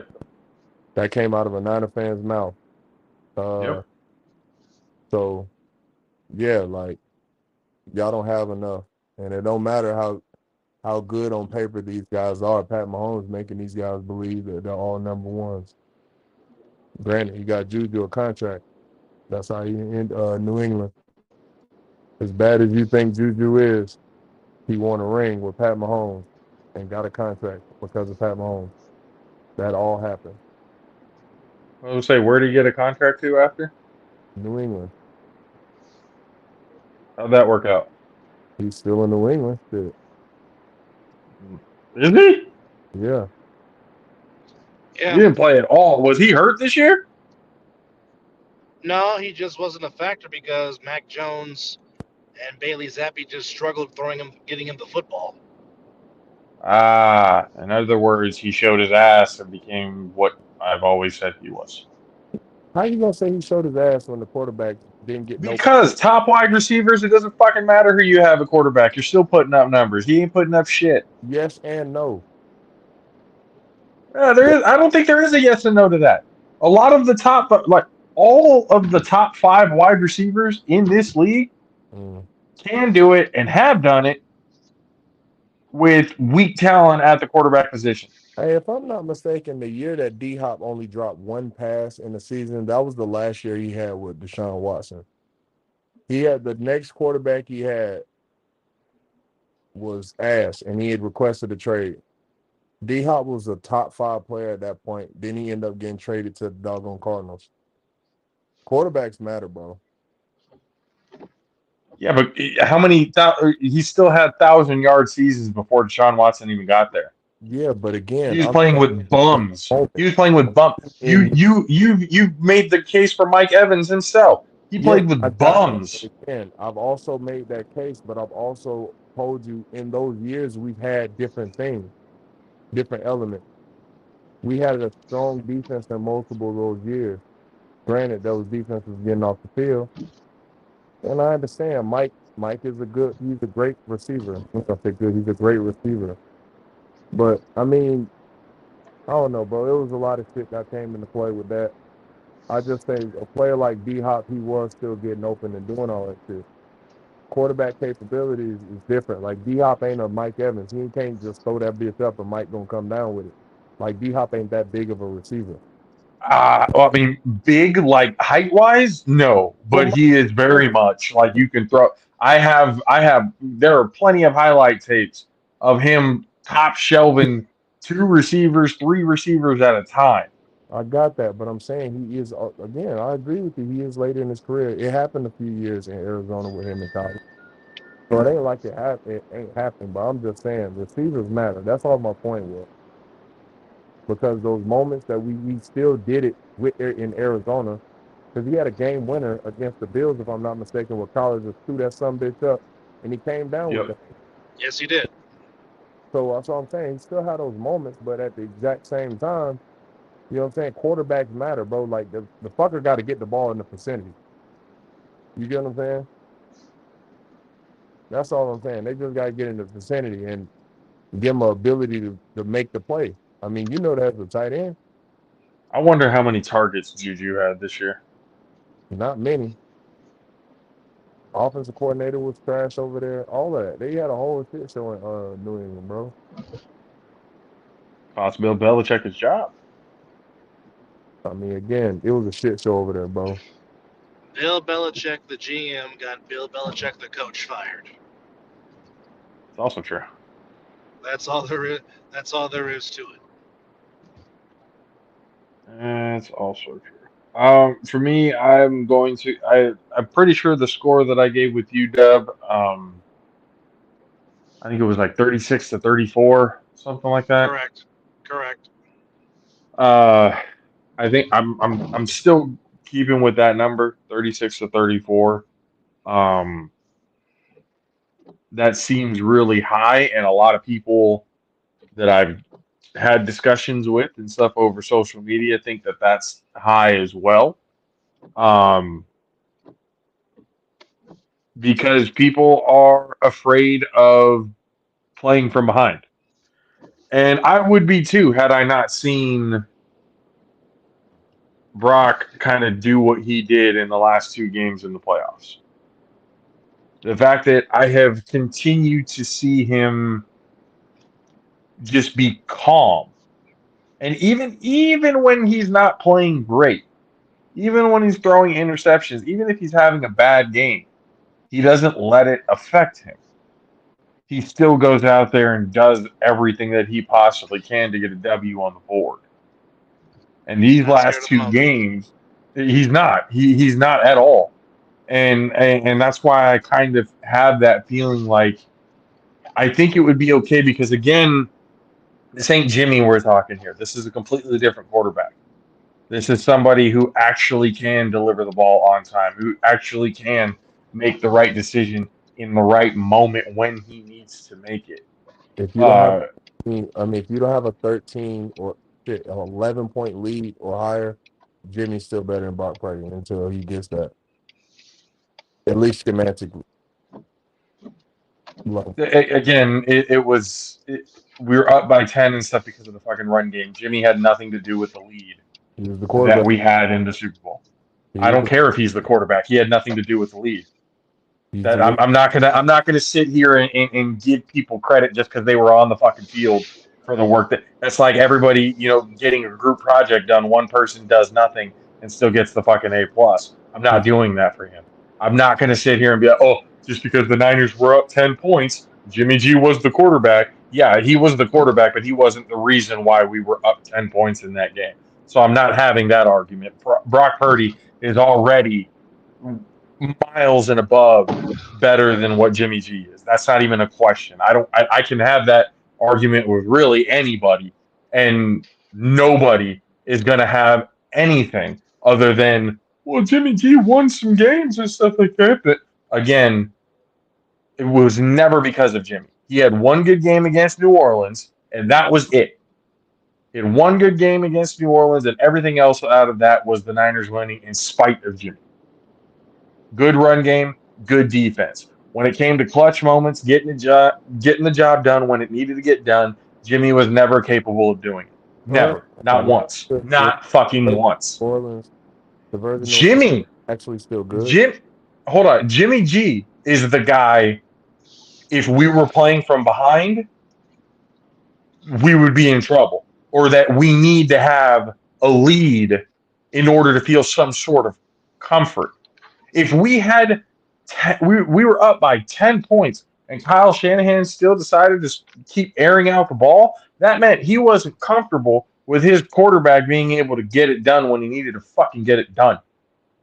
That overthrow to Emmanuel Sanders, I don't give a shit what anybody says. That's unforgivable overthrow. It's not like he had people in his face. It's not like he was under immense fucking pressure when he threw that ball. He just straight up overthrew him. So that's what I'm saying. Like, Jimmy is not even in this discussion. And again, I still find it baffling that Brock Purdy has had a better year than Jimmy had his entirety of his career. Statistically. Stats-wise and everything, like statistics-wise and everything. Brock Purdy was winning games off of putting the team on his back. Jimmy never fucking did that. Jimmy was never going to come. Jimmy was never going to come back from a 17-point deficit. He was never going to come back from that. You have to stop, bro. You have to stop. Like, you continue to try to give this boy so much credit. He ain't putting the team on no back, bro. Okay, see, no. Look. See, here's where you're wrong, Kay. You're wrong. First of all, I'm going to give him the credit that he deserves, that he has done up until this point. Now, you not giving him the credit. You said, yeah, he's good, but he's not there yet. Okay, he's not there yet. But at least what he's done now is miles ahead of what Jimmy's done. And that's not a fucking question, Kay. The boy is decent. When we was on the show, stop it. Y'all kept saying good, and I just sat there and let y'all talk. When we was on the show, go back and listen to it.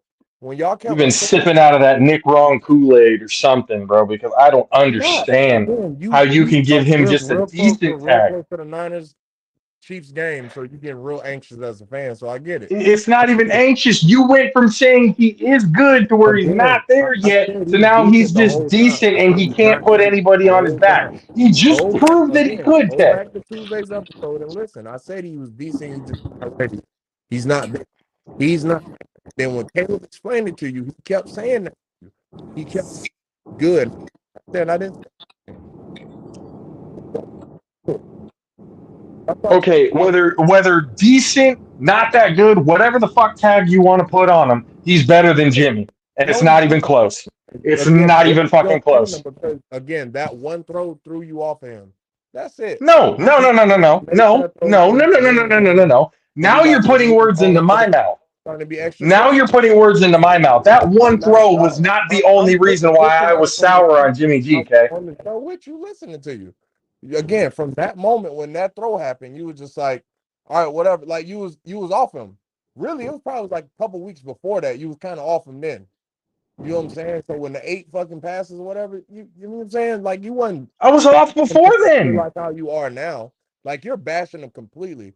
Before, you wasn't really like a big fan of him, but you wasn't really bashing him like this either. So that's all I was midway through that Super Bowl season. I had been saying all the way up until Super Bowl happened, if it comes down to having the ball in his hands last to get it done, Jimmy is not that guy. I said that mid-season during the Super Bowl year.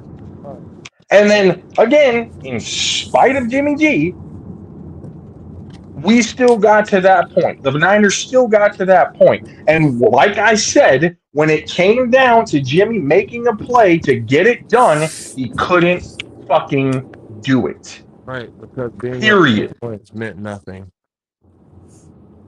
And, No, no, no, no, no, no, no, going no. on Again, without you're overdoing completely missing the point. You're completely missing the point. You were up 10 points, not nothing. because of Jimmy in the first place. Again, They weren't up 10 points because of Jimmy. They were up 10 points because of the defense and the running game, okay? Slandering for the moment where y'all want him to save y'all. Like, Jimmy save us, but you saying, oh, Jimmy's trash. Well, why even have him in the Nobody. position to have to save y'all? Okay, so Why you're talking about fans who were saying, "Oh, Jimmy, save us." Jimmy, I knew. Don't believe that he can get it done. Why even have him in that position? Why not play smart ball when you're up 10? If you No already up shit, and you know Kay. Jimmy can't No get shit, Kay. And what have I said in the what have again, I said in those arguments, Kay? Kyle Shanahan should have stepped up and done his fucking job because he knew he didn't have a quarterback to do it. oh my God. I got that. Again, my point of saying all of that before you go in your rants, my point of saying all of that is, again, Brock Purdy ain't really done much outside of what Jimmy done. He's just young as fuck. No, He you're doesn't. wrong. That's where Doesn't the have disagree is. the mind. No, He don't have the injury history. He don't see the ghosts. He don't have all of those fucking. no. He didn't have a fucking ego when he came in. Brock Purdy didn't have an ego, so it was easier to fucking goddamn mold and do all of that. Again, he was good in Arizona. I mean, not Arizona, fucking Iowa State in his junior year. He was good that year. That's when they had a really good year. So you've seen abilities of him being able to run the offense. And that's all he did. He ran the offense extremely well. He did exactly what the coaches schemed up for them to run that offense well enough for them to have the receivers gain the yards they gained. Yeah, he ran it extremely well. That's cute, but that's not the argument you're making. The argument you're making is you're saying that Jimmy G has done the same shit as Brock Purdy. And no, he hasn't. Again, That's wrong. Remove the stats. What really? Oh, his teammates. We're not talking about stats, okay? Okay, we're not talking about just the stats. We're talking about clutch moments of doing what you need to do to get the win. Jimmy couldn't do it. Brock has. Say, oh, what has he done? Well, his teammates like him at it. They got to the same place. Playing the no, okay. See, again, you're spinning a fucking narrative right now that's not true. It's not true at all. Whole time. You've been getting upset and trying to make me come because you're not right, Kay. You're wrong. I'm wrong about what? Like again, about everything of Jimmy G, of everything that you just said right now. You go to the stats. He did all of this for the Niners organization. He broke the record. Like, okay, he broke the record. So all that told me is when Joe Montana and Jerry Rice, again, two legendary motherfuckers, was running the ball more. They were running the ball more and they was winning games because they were running the ball more back then. That's all that meant. Because look who the fuck did like Caleb Kay, if they were running the ball more that significantly. If they were running the ball more that significantly, how come the 49ers didn't have any leading rushers at that time? Again, I'm saying as far as I thought so. It's because they were throwing a whole hell of a lot more. That's because Jerry Rice has the records that he has. Let's okay, no, we're not no, stop going away. Stop going away. Stop going away. We're not doing that. We're not going away. Stop it, Kay. Nobody's trying to make you sound dumb, Kay. I'm just telling you that you're wrong in your assumption here. To actually say, no, bullshit. To say, Kay, to say, point blank period. If he's able to throw all these goddamn passes and throw all these goddamn shits, and you got Jerry Rice on your team, but nobody else on your team currently right now. We completely went away from the argument of why Jimmy G is nowhere near on the same with Brock. You went to Joe now to support your fucking argument at this point. No, I'm not. Again, I'm giving you full fucking range of the person you're talking about. You're saying Brock Purdy broke the record for passing yards. That's not the only thing that I'm saying, Kay. That's the only thing that you're fucking hearing. You continue to make it seem like, oh, I'm moving the field goal post. I'm not. You're just you are. Shit I'm saying. Silly, Kay. That's all I'm saying to you. Like, don't try to. You are not hearing what I'm saying. You think I am only talking about stats, Kay. You think I'm only talking about stats. That's where you're fucking wrong. That's what I'm trying to tell you. You're wrong. Other than statistics, bro. That's what I'm trying to Oh get you my to. God. I'm trying to tell you, but you don't want to hear it. You don't You want to just hear said it. nothing to me outside of stats that I this have player. literally fucking told you Brock Purdy is better than Jimmy G, not just statistically, but the fact that he can actually get it done when he needs to get it done. And I'm saying where, fam? Again, when I'm asking you this question, all I said was, again, your last playoff game, your defense is the reason why y'all came back. You giving Purdy credit for that because he was the Oh corner. God, excuses. We're Defense just is the reason why y'all came back. defense did it. The Because defense did them it. The motherfuckers defense did it. The offense y'all, still bro. has to fucking execute, okay? It wasn't the The shootout the offense whole still has to execute. Get Brock off of Purdy that shit. in that Get off of halftime, that bro. shit. He If was there the first it would make sense if the defense actually scored touchdowns, but Well, they here's the didn't. problem. That's not the You would hear case. what You sense it still makes if have you to let me finish execute. my point before you start talking. That's Okay, first you thing. have the You would same fucking points. understand You have had the exactly same what I'm points. saying if you heard what I was saying. But instead, you took part of what my point was and tried to run with it. And you didn't listen. Even with me making my point about Joe Montana, you ran half of that and you ran with it. And you're not listening to full points because it ain't to listen and try to to actually have a discussion here. You trying to create a debate. And it's no need for that. I told you I don't like your Niner fans. I'm a fan of football. I like football. Point blank, period, bro. Like, it got nothing to do about your team. I like football. I don't like the Niner fans. Like, you continue to make it seem like I have a hatred for your team. Like, you're blending the line because you want me to agree with you. No. I've been saying this the entire time we've been on the air. I don't like the Niner fans, but I'm a fan of football. Every time I had to call out players that I like on your team, every time we've had this argument. So just like I said to you before, point blank, period. They had to run the ball more back then just based off of stats. You don't have nobody on your team better than Jerry Rice right now. Like, nobody. But you got a bunch of players you said back then that was good back then. Granted, their stats ain't matching up because Jerry was a dog. But you had to be running the ball more back then with a quarterback like Joe Montana and a fucking receiver like Jerry, bro. You had a legendary defense. Y'all was getting takeaways and shit, right? Right or wrong? We had Ronnie Lott and guys like that, but I don't think we're talking about the same type of defenses that the So y'all was modern, giving up or at touchdowns? least just recently, how good the defenses were. I So don't y'all know if having you can say to that close the games all the time? That's more of my question.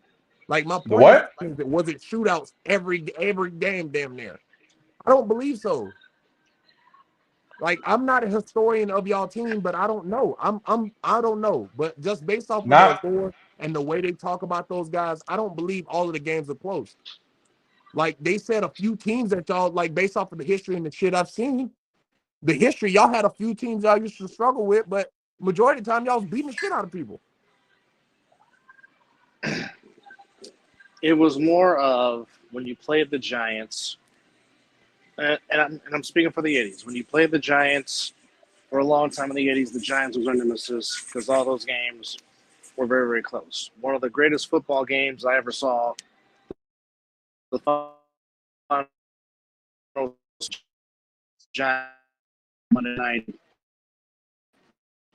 Joe Montana literally 2 years. Obviously, Cowboys were our nemesis. It became you're kind of cutting in and out, Dub. Are you inside a Target or something right now? technology. Gotta love it. If you're in or Target or a Walmart, Yeah, you never get good service on those motherfuckers. that are up to your level. Yo, I'll be honest, I thought it was just me. Oh no, I was hearing it too. I was hearing it too. Um, So pretty much it seems like Dub was pretty gonna support my point of y'all had select teams that y'all struggled against. You know what I mean? It wasn't like it was everybody.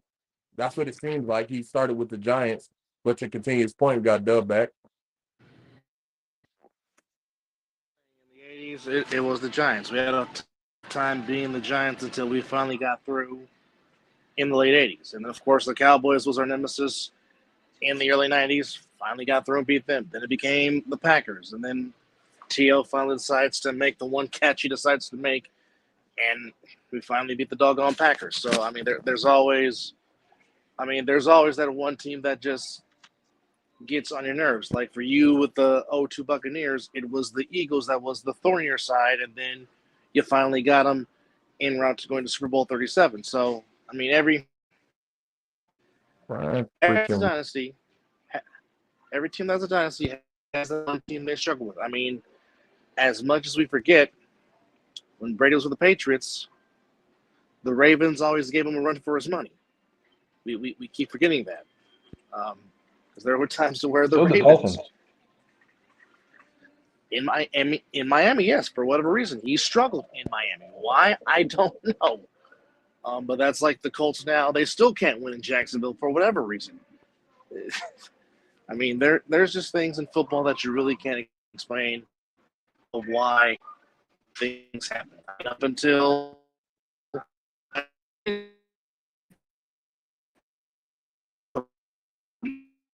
for whatever reason, the Rams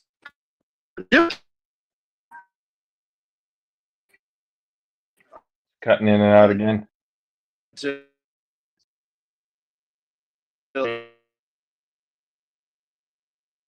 you go. Oh, technology can be a pain sometimes. In and out. But I'm saying it at this point. Yes, I've brought up, the stats, everything that he's done in the stats. Do I think that everything that he's done so far is impressive? Yes, I don't think he gets enough credit, let alone like me giving him too much credit. I'm giving him the credit that he deserves based on what he has done already. Now, if he's not there yet, he still has to get a little bit more consistent. He still needs to get a little bit better and everything. Then sure, that's fine. But at least as of right now, Jimmy was not coming back from a 17-point deficit. Jimmy was not going to beat the Packers from being down in that game. He was not going to complete a lot of that 0-30 when down by 5+ points was under Jimmy's watch. That tells you everything you should need to know already about the clutch gene when it comes to the difference between Brock and Jimmy. No. And again, getting to those Super Bowl points, getting to those, other things that they wanted to make the argument. This is why I say it's so baffling to me that people will literally sit there and defend Jimmy G, yet shit on Brock Purdy. I never understood that because, again, the 49ers did not win because of Jimmy G. They won in spite of him. Statistics, whatever, you can look at the statistics or whatever. But watching the game on fucking film, as a 49er fan, watching it every goddamn week, I can sit here and literally tell you, by all the game film, Brock Purdy is 10 times better than what Jimmy G is. When it comes to getting clutch, when it comes to making the right decisions, when it comes to actually being able to extend the play, he's miles ahead of what Jimmy was. Because again, Jimmy, if you were to put Jimmy G on this team right now, he would have lost that game against the Packers, and we would have been done a whole hell of a long time ago. I would have been crying on the couch with DJ Madstix after the first weekend of the playoffs. I cry, you cry. We both would have been crying together real fucking early, had that been the case. That's my point. It's not just about the stats that I'm talking. Although the stats themselves are impressive, regardless of what anybody says. Coming back and putting up all of those stats, beating the franchise record after coming off of fucking UCL surgery, mind you. That's the stats are impressive enough. I don't give a fuck what anybody says. But outside of the stats, when you talk about game time situation, clutch time situation, when something needs to get done, it gets done. When you need to make a drive down the field, when you need to put points on the board in crucial situations, Brock Purdy is that guy. Now, he may not have shown enough because, again, this is only his second year in the league, which, again, second year in the league, first year as a full-time starter, coming off of UCL surgery, taking your team to the fucking Super Bowl, which, again, I don't give a shit what anybody says. Defense, defense got him or defense helped, whatever. Offense still has to fucking execute. He went down and he executed the plays with his legs and with his arms. Period. That we could talk about. Oh well, he almost threw this interception. He almost did this in the first half. He almost did this in the first. Doesn't fucking matter. When it came down to the second half and doing what he needed to get done to get the drive down the field so the team can win the game, he fucking did it. Period. No other quarterback since Joe Montana and Steve Young have been that quality of quarterback for the San Francisco 49ers. Hey, can I say something? All right, so there's so many things to touch on here. Let me just come out into a few. All right, so firstly, my point I've been saying about the doggone Detroit Lions and all this stuff, and y'all were saying that's how they play. That affirmed my point on Cam, right? He was saying that Detroit, when they played us the week before, they didn't do any of that gamble shit. Just like I said to y'all, they played fundamental football. They beat us because they outcoached us. I kept saying that the whole time. Right after we lost the game, I said that. I've been saying it like they played fundamental football. That's why we lost the game. And then they play y'all, and then they get risky. And that's the reason why they lost. I told you that was the reason why they lost, because they got risky. That is the reason why they lost to y'all. It had nothing to do about Purdy. It had nothing to, because they was up 17 on y'all. It was up 17. Like, you say all that stuff all you want to, the boys was up. Like, they're just gonna take it away from because of the coaches fucking up their own team. The defense. They gave him the opportunities to do it, and he executed those opportunities. That's not on Brock. That's the fucking Lions' fault.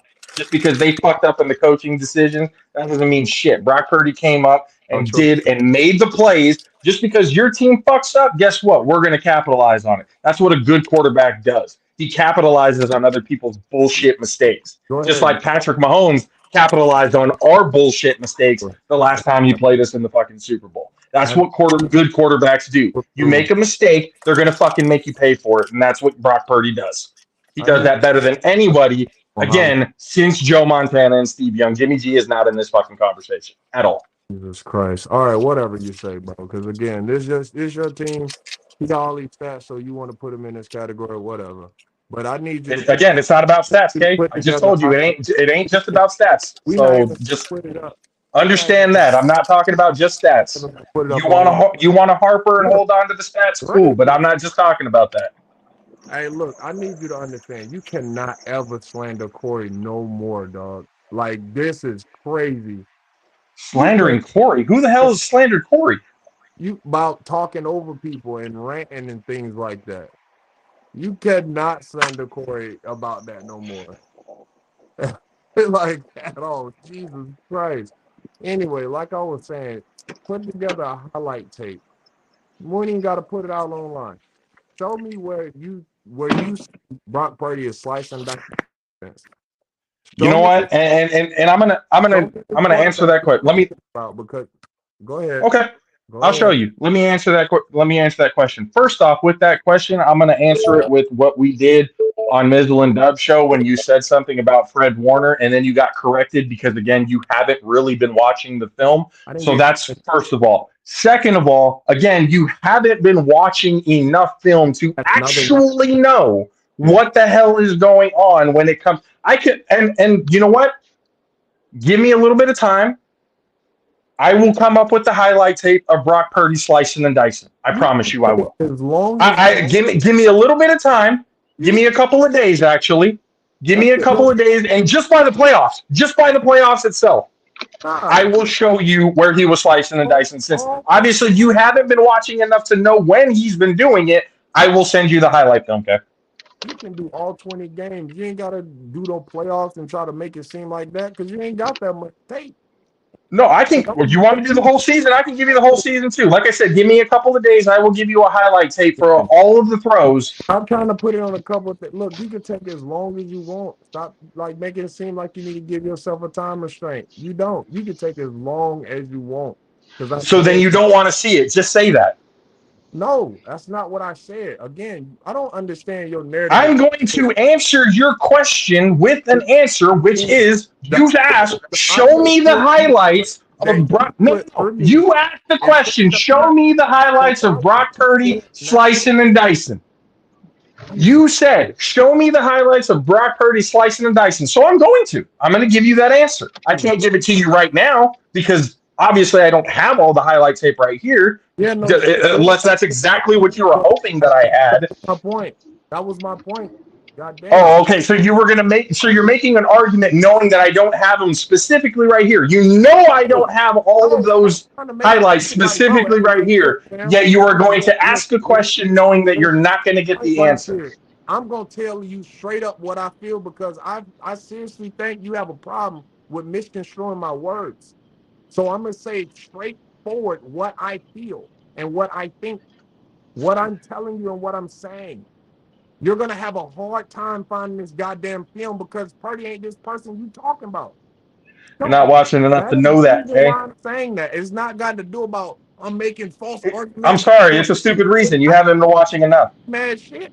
I'm telling you straight up, the boy ain't this shit you talking about. I'm telling you straight up, he is, and you're wrong. You haven't been watching enough film to know. And you ain't never heard me say not one time Baker was this motherfucker that I'm trying to say Brock Purdy is not, that you making it seem like he is. Oh my God, Kay, you have defended Baker Mayfield more than anybody. You died on that hill multiple times. Baker, that dude, what? Fall off because of Baker. You would defend him when he wasn't on the Bucs. What are we talking about? Baker's out here slicing, dicing defenses and doing all this shit.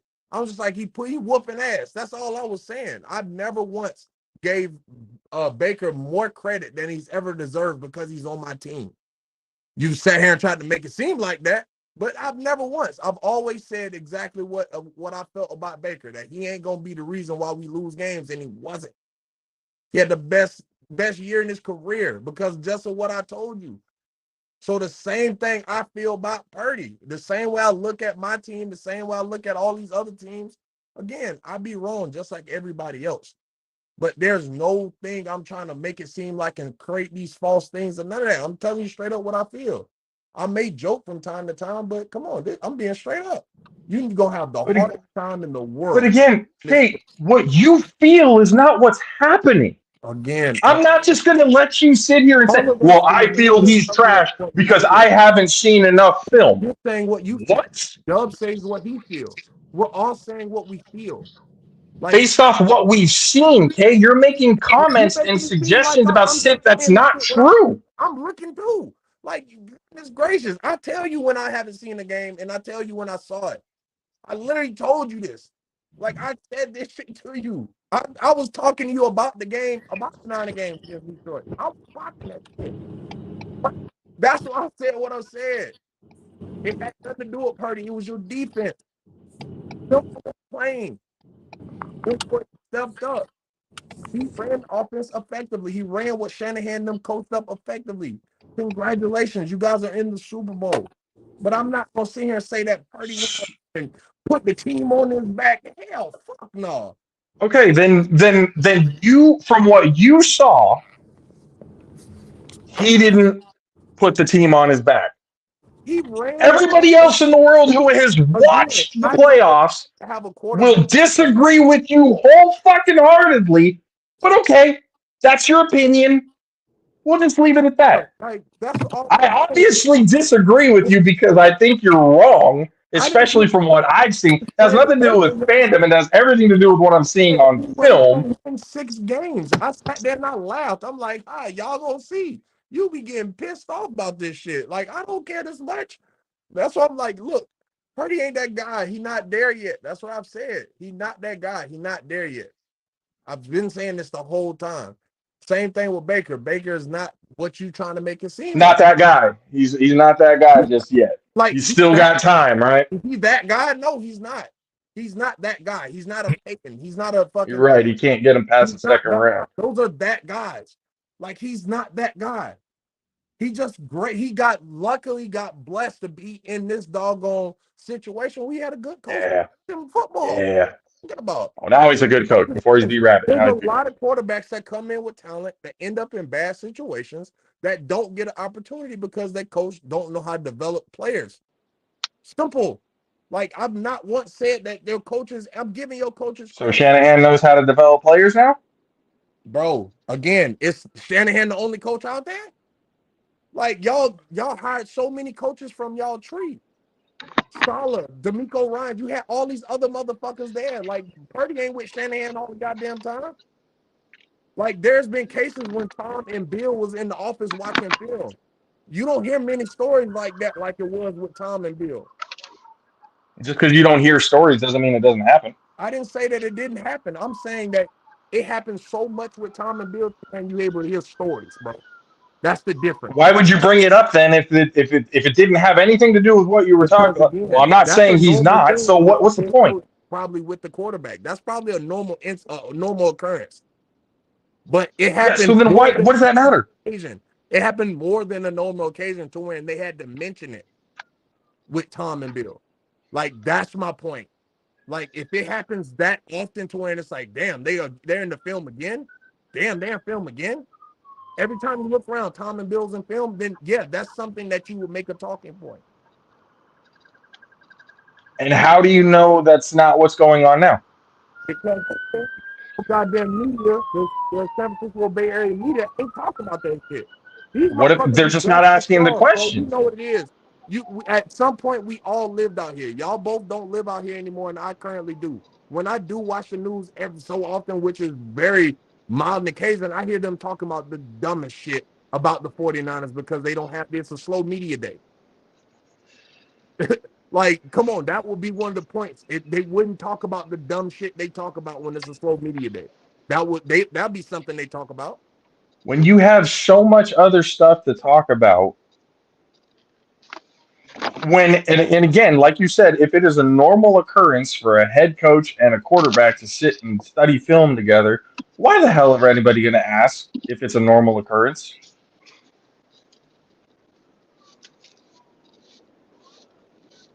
They have other shit to worry about. They have other shit to talk about rather than, oh, hey, Brock, Kyle, you guys watch film together a little bit more than you should? Or a little bit more than you did? Nobody fucking cares about that, okay? I'm the only one.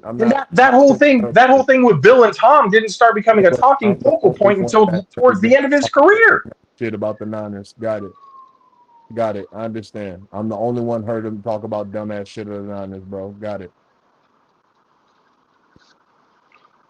I'm asking you, why would they ask that question? What do you mean? Oh my God. All right. Of all the questions they could ask them, why would they ask the question of, do y'all watch film more than normal? About half of the other shit that they ask.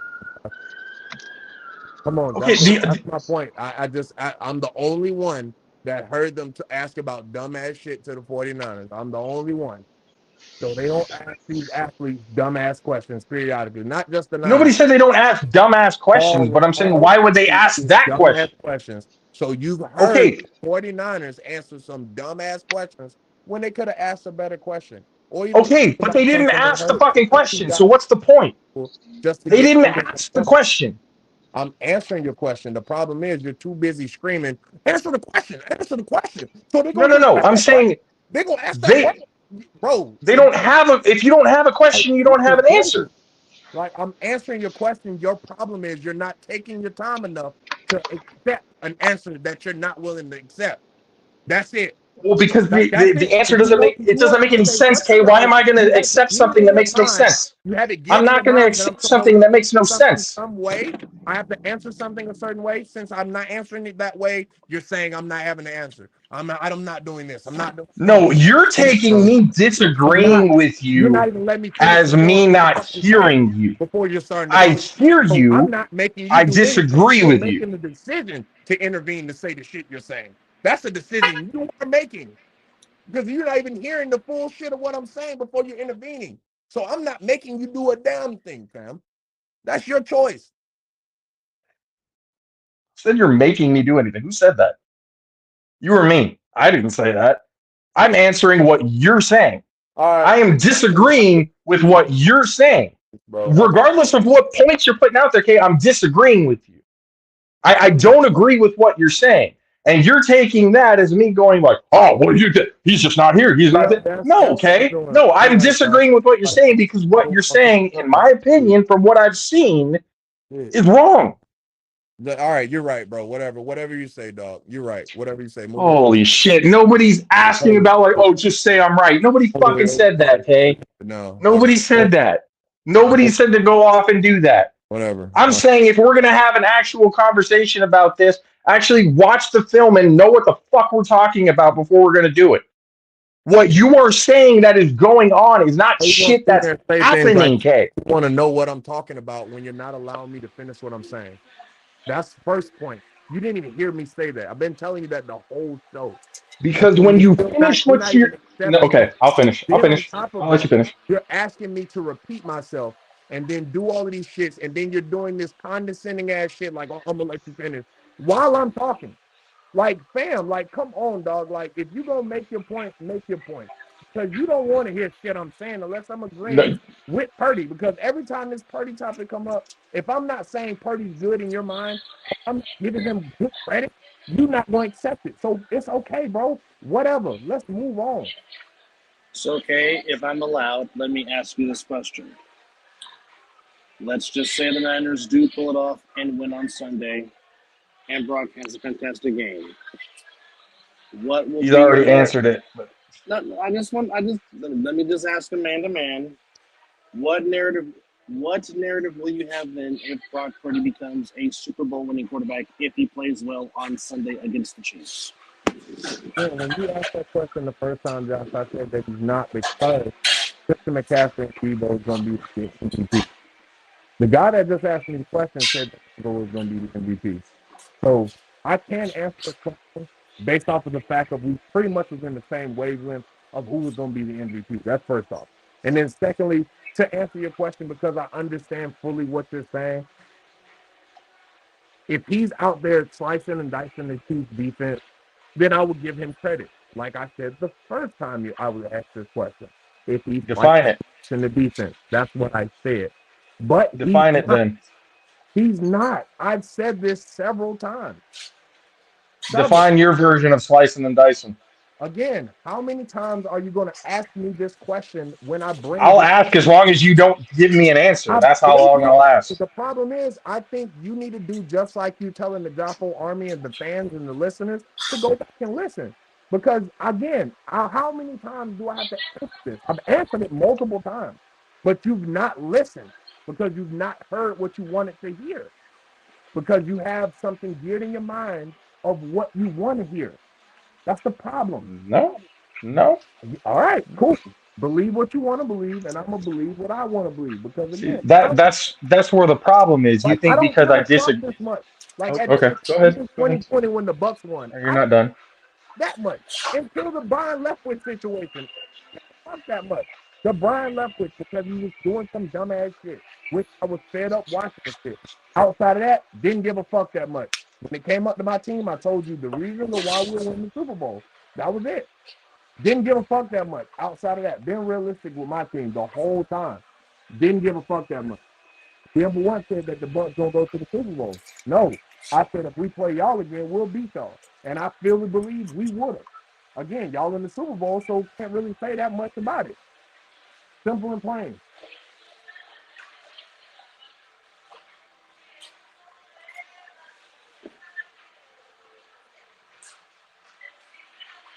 I feel like you're taking me disagreeing with you as me not listening. Because it almost feels like you want me to acknowledge, like it almost feels like what you're saying is you want me to acknowledge all of the stuff that you're saying, even though Okay. clearly we are seeing something different. So I disagree with you based off of what I am seeing. And because of what I am seeing is conflicting with what apparently you're seeing, because I disagree with you, I'm not listening to your point. No, you're intervening before I even finish my damn point. So I'm not even able to get my point out before you even know what the fuck I'm saying. So how can you hear something you don't even have full knowledge of? Because Kate, whenever we have these discussions, you say the same things. That's how you say You're Purdy ain't asking shit. the He ain't exact that same guy. goddamn He question. hasn't done anything. Go ahead, keep going. You're I'll wait. asking the exact same question. You're literally asking me the exact same question. Why would I not respond the exact same way? Because new shit comes up, new information comes up, and you still haven't budged. That's why I'm going, okay. So his opinion is you yes, you said my hate the team is or the hatred has been with the fans, not the team. Well, I think your hatred of the fans has clouded some of your shit that you've seen with the team. That's So because any angle to try to fucking diminish me to make it seem like I have a fucking issue. nobody's doing You're that, Kay. probably Oh gonna my come to do it. god, dude. Are we That's what playing you victim said. role You right now? literally just said. Before it was the hatred of your team. Now it's the hatred of your fans. I sat here and had I told you just for said that. fucking You said 5 it's the minutes, hatred of the fans. telling you that I am a football fan, bro. I hate your fans, but I like football. At the end of the day, I'm going to tell you what I'm looking at and what I see from my perspective. That's all I'm doing. Like, how do I sit here and now I hate your fans so much to when a motherfucker like Debo, I'm gonna say, he ain't that good. Like what? All I said was he's not a number one receiver, but he's a fucking dog. That's not a fucking knock like that. Because he's not a number one receiver. He's not. He's not Justin Jefferson. He's not motherfucking the motherfucker like Justin Jefferson. Not at all. Jamar Chase, nah. Debo put up stats like that. He's tough as fuck, but he's not those type of guys. I've said this, but why would you sit here and make it seem like that's me? My hatred is clouding me. No, he is the number one. So you because that's your team. Like No, nobody said that, Kay. You're just making shit up now just to as a support your wide argument. But go receiver on. as Justin Jefferson. Can you see him It's say not the argument we were just having. But go on.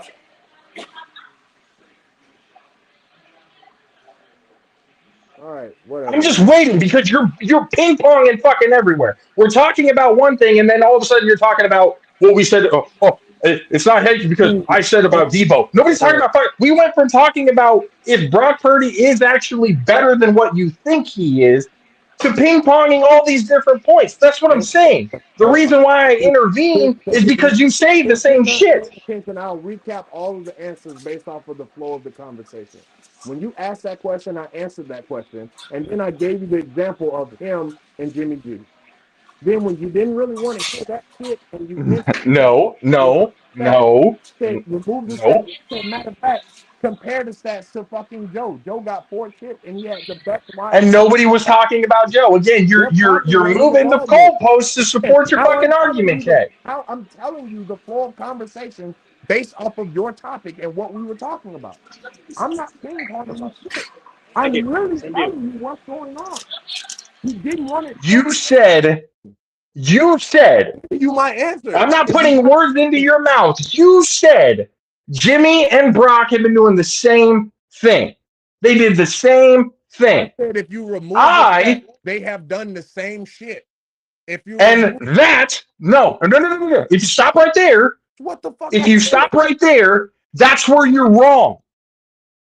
They have not, like, if you take the stats out and just watch the game, Brock Purdy is a better fucking quarterback. Period. That's where you're wrong. That's where I'm telling you that you're wrong.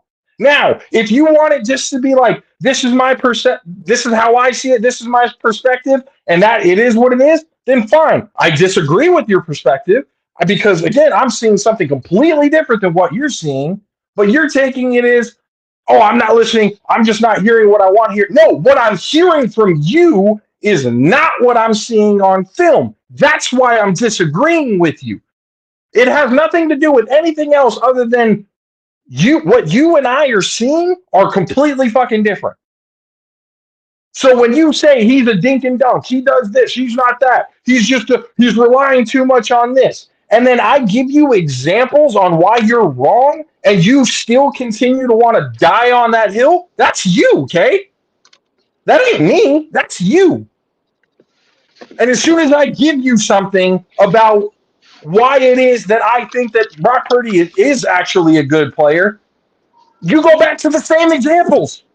You go back to the same three games that they lost earlier. You go back to the same. You want to talk about Jimmy. You want to compare to Joe. You want to compare to all these different things instead of seeing what's here. So how am I supposed to be like? How do I not intervene when the same answers? When I give you different, when I ask you those questions, and then you give an answer, and I give you a rebuttal to that answer, and your response is, "Oh, you're not listening. You're talking over me. You're putting words into my mouth. That's where he goes completely fucking overboard. I give you examples on why it is, at least in my perception, that he is actually better, but you have nothing towards that. It's always, oh, you're not listening. You're not hearing. That's not what I said. That's not what I meant. That's not what. Well, what the hell, Kay? That's what I mean. You keep moving the goalposts. You have a question. I have an answer. Your rebuttal to that answer is, oh, you're not listening.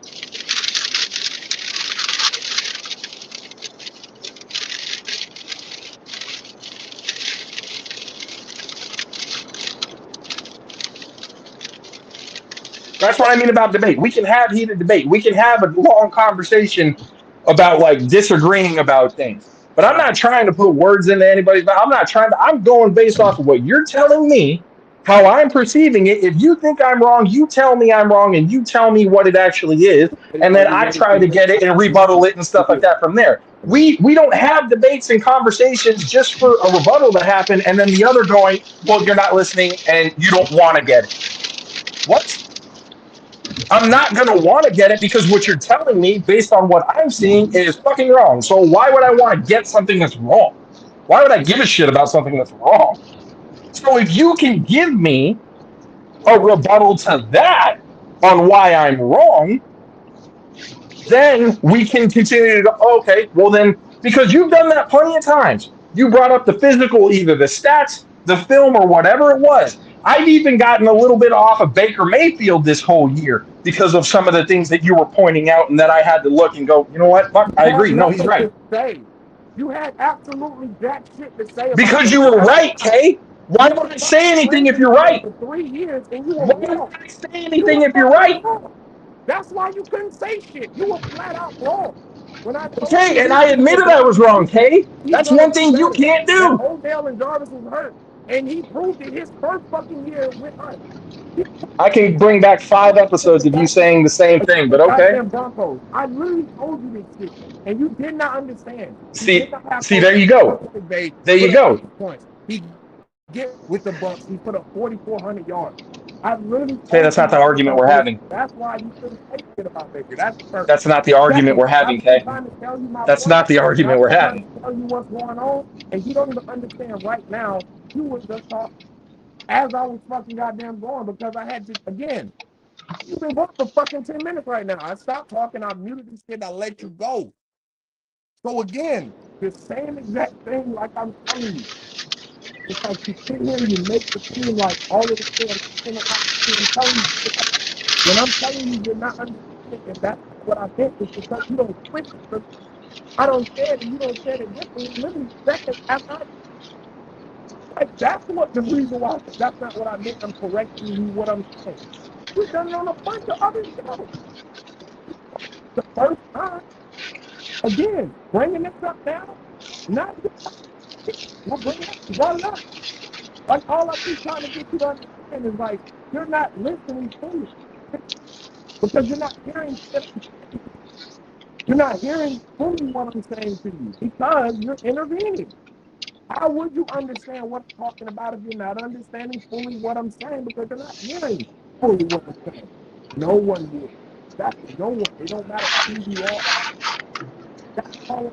That's why when I let y'all understand what you're saying. I cut you off when I feel like it's an issue, but I apologize for it. It's not like I'm trying to make it a big thing. I'm not trying to do it every time I talk. Every time someone talks, I have to cut. No, I'm letting you go. That's the thing. That's not what I'm telling you. It has nothing to do about any of this stuff I'm saying to you. Any of this stuff I'm doing and any of this stuff I'm making it seem like. I'm telling you all of these points based off of what I feel like, based off of what I've seen. And Buddy ain't slicing, dicing people up. And if you do remove the stats, he ain't gone no further than Jimmy G. He's been to the Super Bowl just like Jimmy was. That's my point. That was the point I was making. And then when you went to the stats portion of it, like I said, you got Jerry Rice, the best receiver of all time, that was with Joe, won 4 rings. All I said 3. was 3 rings. I'm sorry. My point was, again, the greatest receiver of all time. That point is not slighted. He got the best yards of all time at receiver. He has the most consecutive 1,000 yards receiving yards. Like he's the best receiver of all time. Joe had him. All I'm saying is you don't have anybody of the caliber of Jerry on the doggone Niners. No, you don't have anybody of that caliber, but in as a unit with CMC and doggone Debo, you have that same type of environment to where Purdy can flourish and be able to throw the ball more. You have a creative coach in Shanahan that throws the ball more. They ran the ball more back then. It was more balanced back then. That's the only reason why I say that. I don't know that specifically, but again, it's the fucking 80s. The running backs was more prevalent back then. That's all I'm basing that shit off of. That's it. They ran the ball. The running back was a thing back then. That's it. Like, y'all had legendary defenses. Y'all talk about how great y'all were. Y'all wasn't just an all offensive team. Y'all had good defenses too. That's all I'm saying. Y'all wasn't having these moments like Purdy had. That 3-game slid. Granted, it's his second year, but y'all talking like this man legendary, so we gonna critique him like a legendary too. We can't sit here and be like, oh, it's his second year when motherfuckers start critiquing him. Y'all giving him his legendary status. That's all I'm saying to you. If you gonna credit him like that, you gotta critique him like that. And if you critique him like that, let's be real with it. We can't use Then it. let's be real with it, Kay. Let's be real with it then. Let's actually be real with it. Okay, and I have been the whole time. You making it seem like I've been saying something that's been skewed based And off of the that's where we disagree, Kay. That's where we disagree because again, your opinion, uh, what you believe to be true, have not been proven yet, but you've been sitting here continuing to name oh no, never. No, I haven't been able to give you film. I haven't been able to give you highlight. I haven't been able to show you anything. No, you're once again completely right. That's what it seems like you're wanting to hear right now. I can't disagree because I'm not listening. I can't, tell or disagree with a point that you're making that you're All right, look, seeing all right, because I'm not listening. send to yourself then. God damn it. Look, I'm gonna just, I'm gonna Hey, you have a point. goddamn I like disagree with your point. the whole time I was talking, I ain't shoot no shot at you, try to make no little funny little condescending comment, none of that. But it's all good though. Like I said, it's all good. I'm gonna just sit here and listen to Hey, because again, you're saying the same thing, and I'm trying to show you. You're saying something. I disagree. I give you a rebuttal on why I disagree, and your answer to that is I'm not listening. I don't want to hear it. Hey fam, you've said this shit 4 times. You and your feelings about that?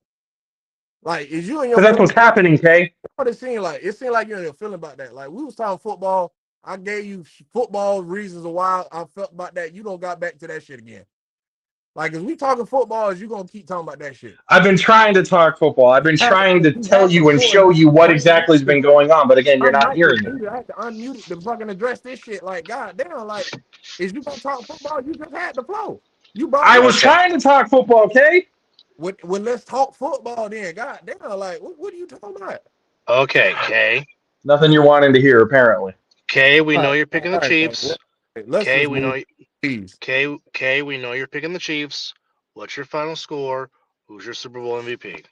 At this point, I 0-1. Shit, I don't fuck.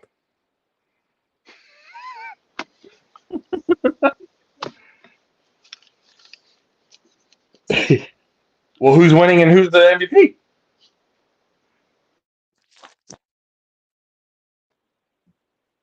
Harrison Buckler, goddamn. So 0-3 then. Shit, fuck. All right, like come on. Yeah, I had 36-34, but my Super Bowl MVP was going to be CMC.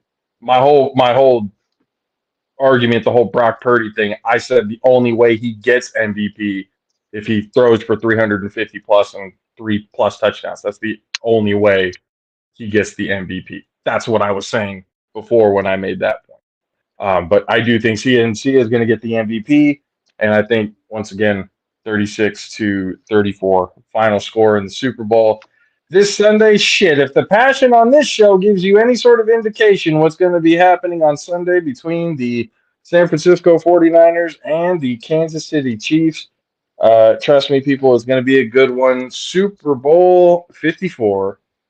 Not 54. 58. Holy shit. What is this? 58. 58. I'm sorry. 58. I'm reading my Roman numerals wrong. That's my fault. I was about to say, no, the V is a 5, then plus. Okay, got it. The L is the 50. That's it. Got it. All right. Ladies and gentlemen, the betting, all of that stuff is open. You guys, if there's anybody in Vegas right now, if the odds are still 13,000 or plus 13,000 that Brock Purdy's going to throw for 2 touchdowns or have 2 touchdowns or more, ladies, please, anybody over there in Vegas, let me know so I can send you a few bucks so I can, get a few thousand on that bet. But everybody this I need weekend, I go ahead. see what they're doing. See what it is, because I know there's a whole lot of props going. I really want to look at the props and see what catches out the most. Vegas seems to be a little worried that people are betting on Travis Kelce to have a big game. I don't know why they Oh, would be Mr. worried at Swift. that. Yeah, Mr. Mr. I mean, of Swift. course he's going to have a good game. He's got to play a good game in front of the future. Well, I can't say Mrs. Swift because she's already. Yes. But now I don't know if this was a meme, this is somebody making up or whatever. But did Travis Kelce really say the words, "If we win the Super Bowl, I will propose"? He didn't really I have say not that, heard, did he? I have not heard anything about that. Okay, I saw again. It could have been just a random meme or whatever, somebody making fun of the situation or what. But if that's really what he said, bro, a little too early, man. You're gonna end up a breakup song a lot quicker than you thought. Ladies and gentlemen, we appreciate the hell out of you guys for hanging out with us on this Friday evening. Deb, we appreciate you as always for being on the show with us, my friend. Ladies and gentlemen, for Super Bowl Sunday, please have a safe day. Do not drink and drive. Be responsible. Have fun with the family. Enjoy pizza, barbecue, whatever it is that you guys are going to do. 49ers fans, I feel you. We're going to be stressed all fucking day. But hopefully at the end of the day, we'll be holding the Lombardi. But Don't forget we'll see what happens. The Mizzle and Dub show coming Super Bowl Sunday. If the Chiefs win, you might see Stephen A. Mizzle, so you might not want to miss that if the Chiefs win. But don't forget, check out the Mizzle and Dub show after Super Bowl 58. Who knows? We might have the JAFFOs coming and join us, and me and JP might be crying, or we might be singing "We Are the Champions" by Queen. We don't know. I will be crying one way or the other. Got it. We'll just say that. Whether a victory or a loss, I will be crying one way or another. Ladies and gentlemen of the Jaffo Army, we appreciate you guys for hanging out. We'll see you guys again on Tuesday morning. For myself, JP, the 610 Beast in the Southeast, Mr. Country K, and from one half of the Mizzle and Dub show and the host of the other side of the ball, Mr. Dub Alvarez. See you guys next time. Deuces.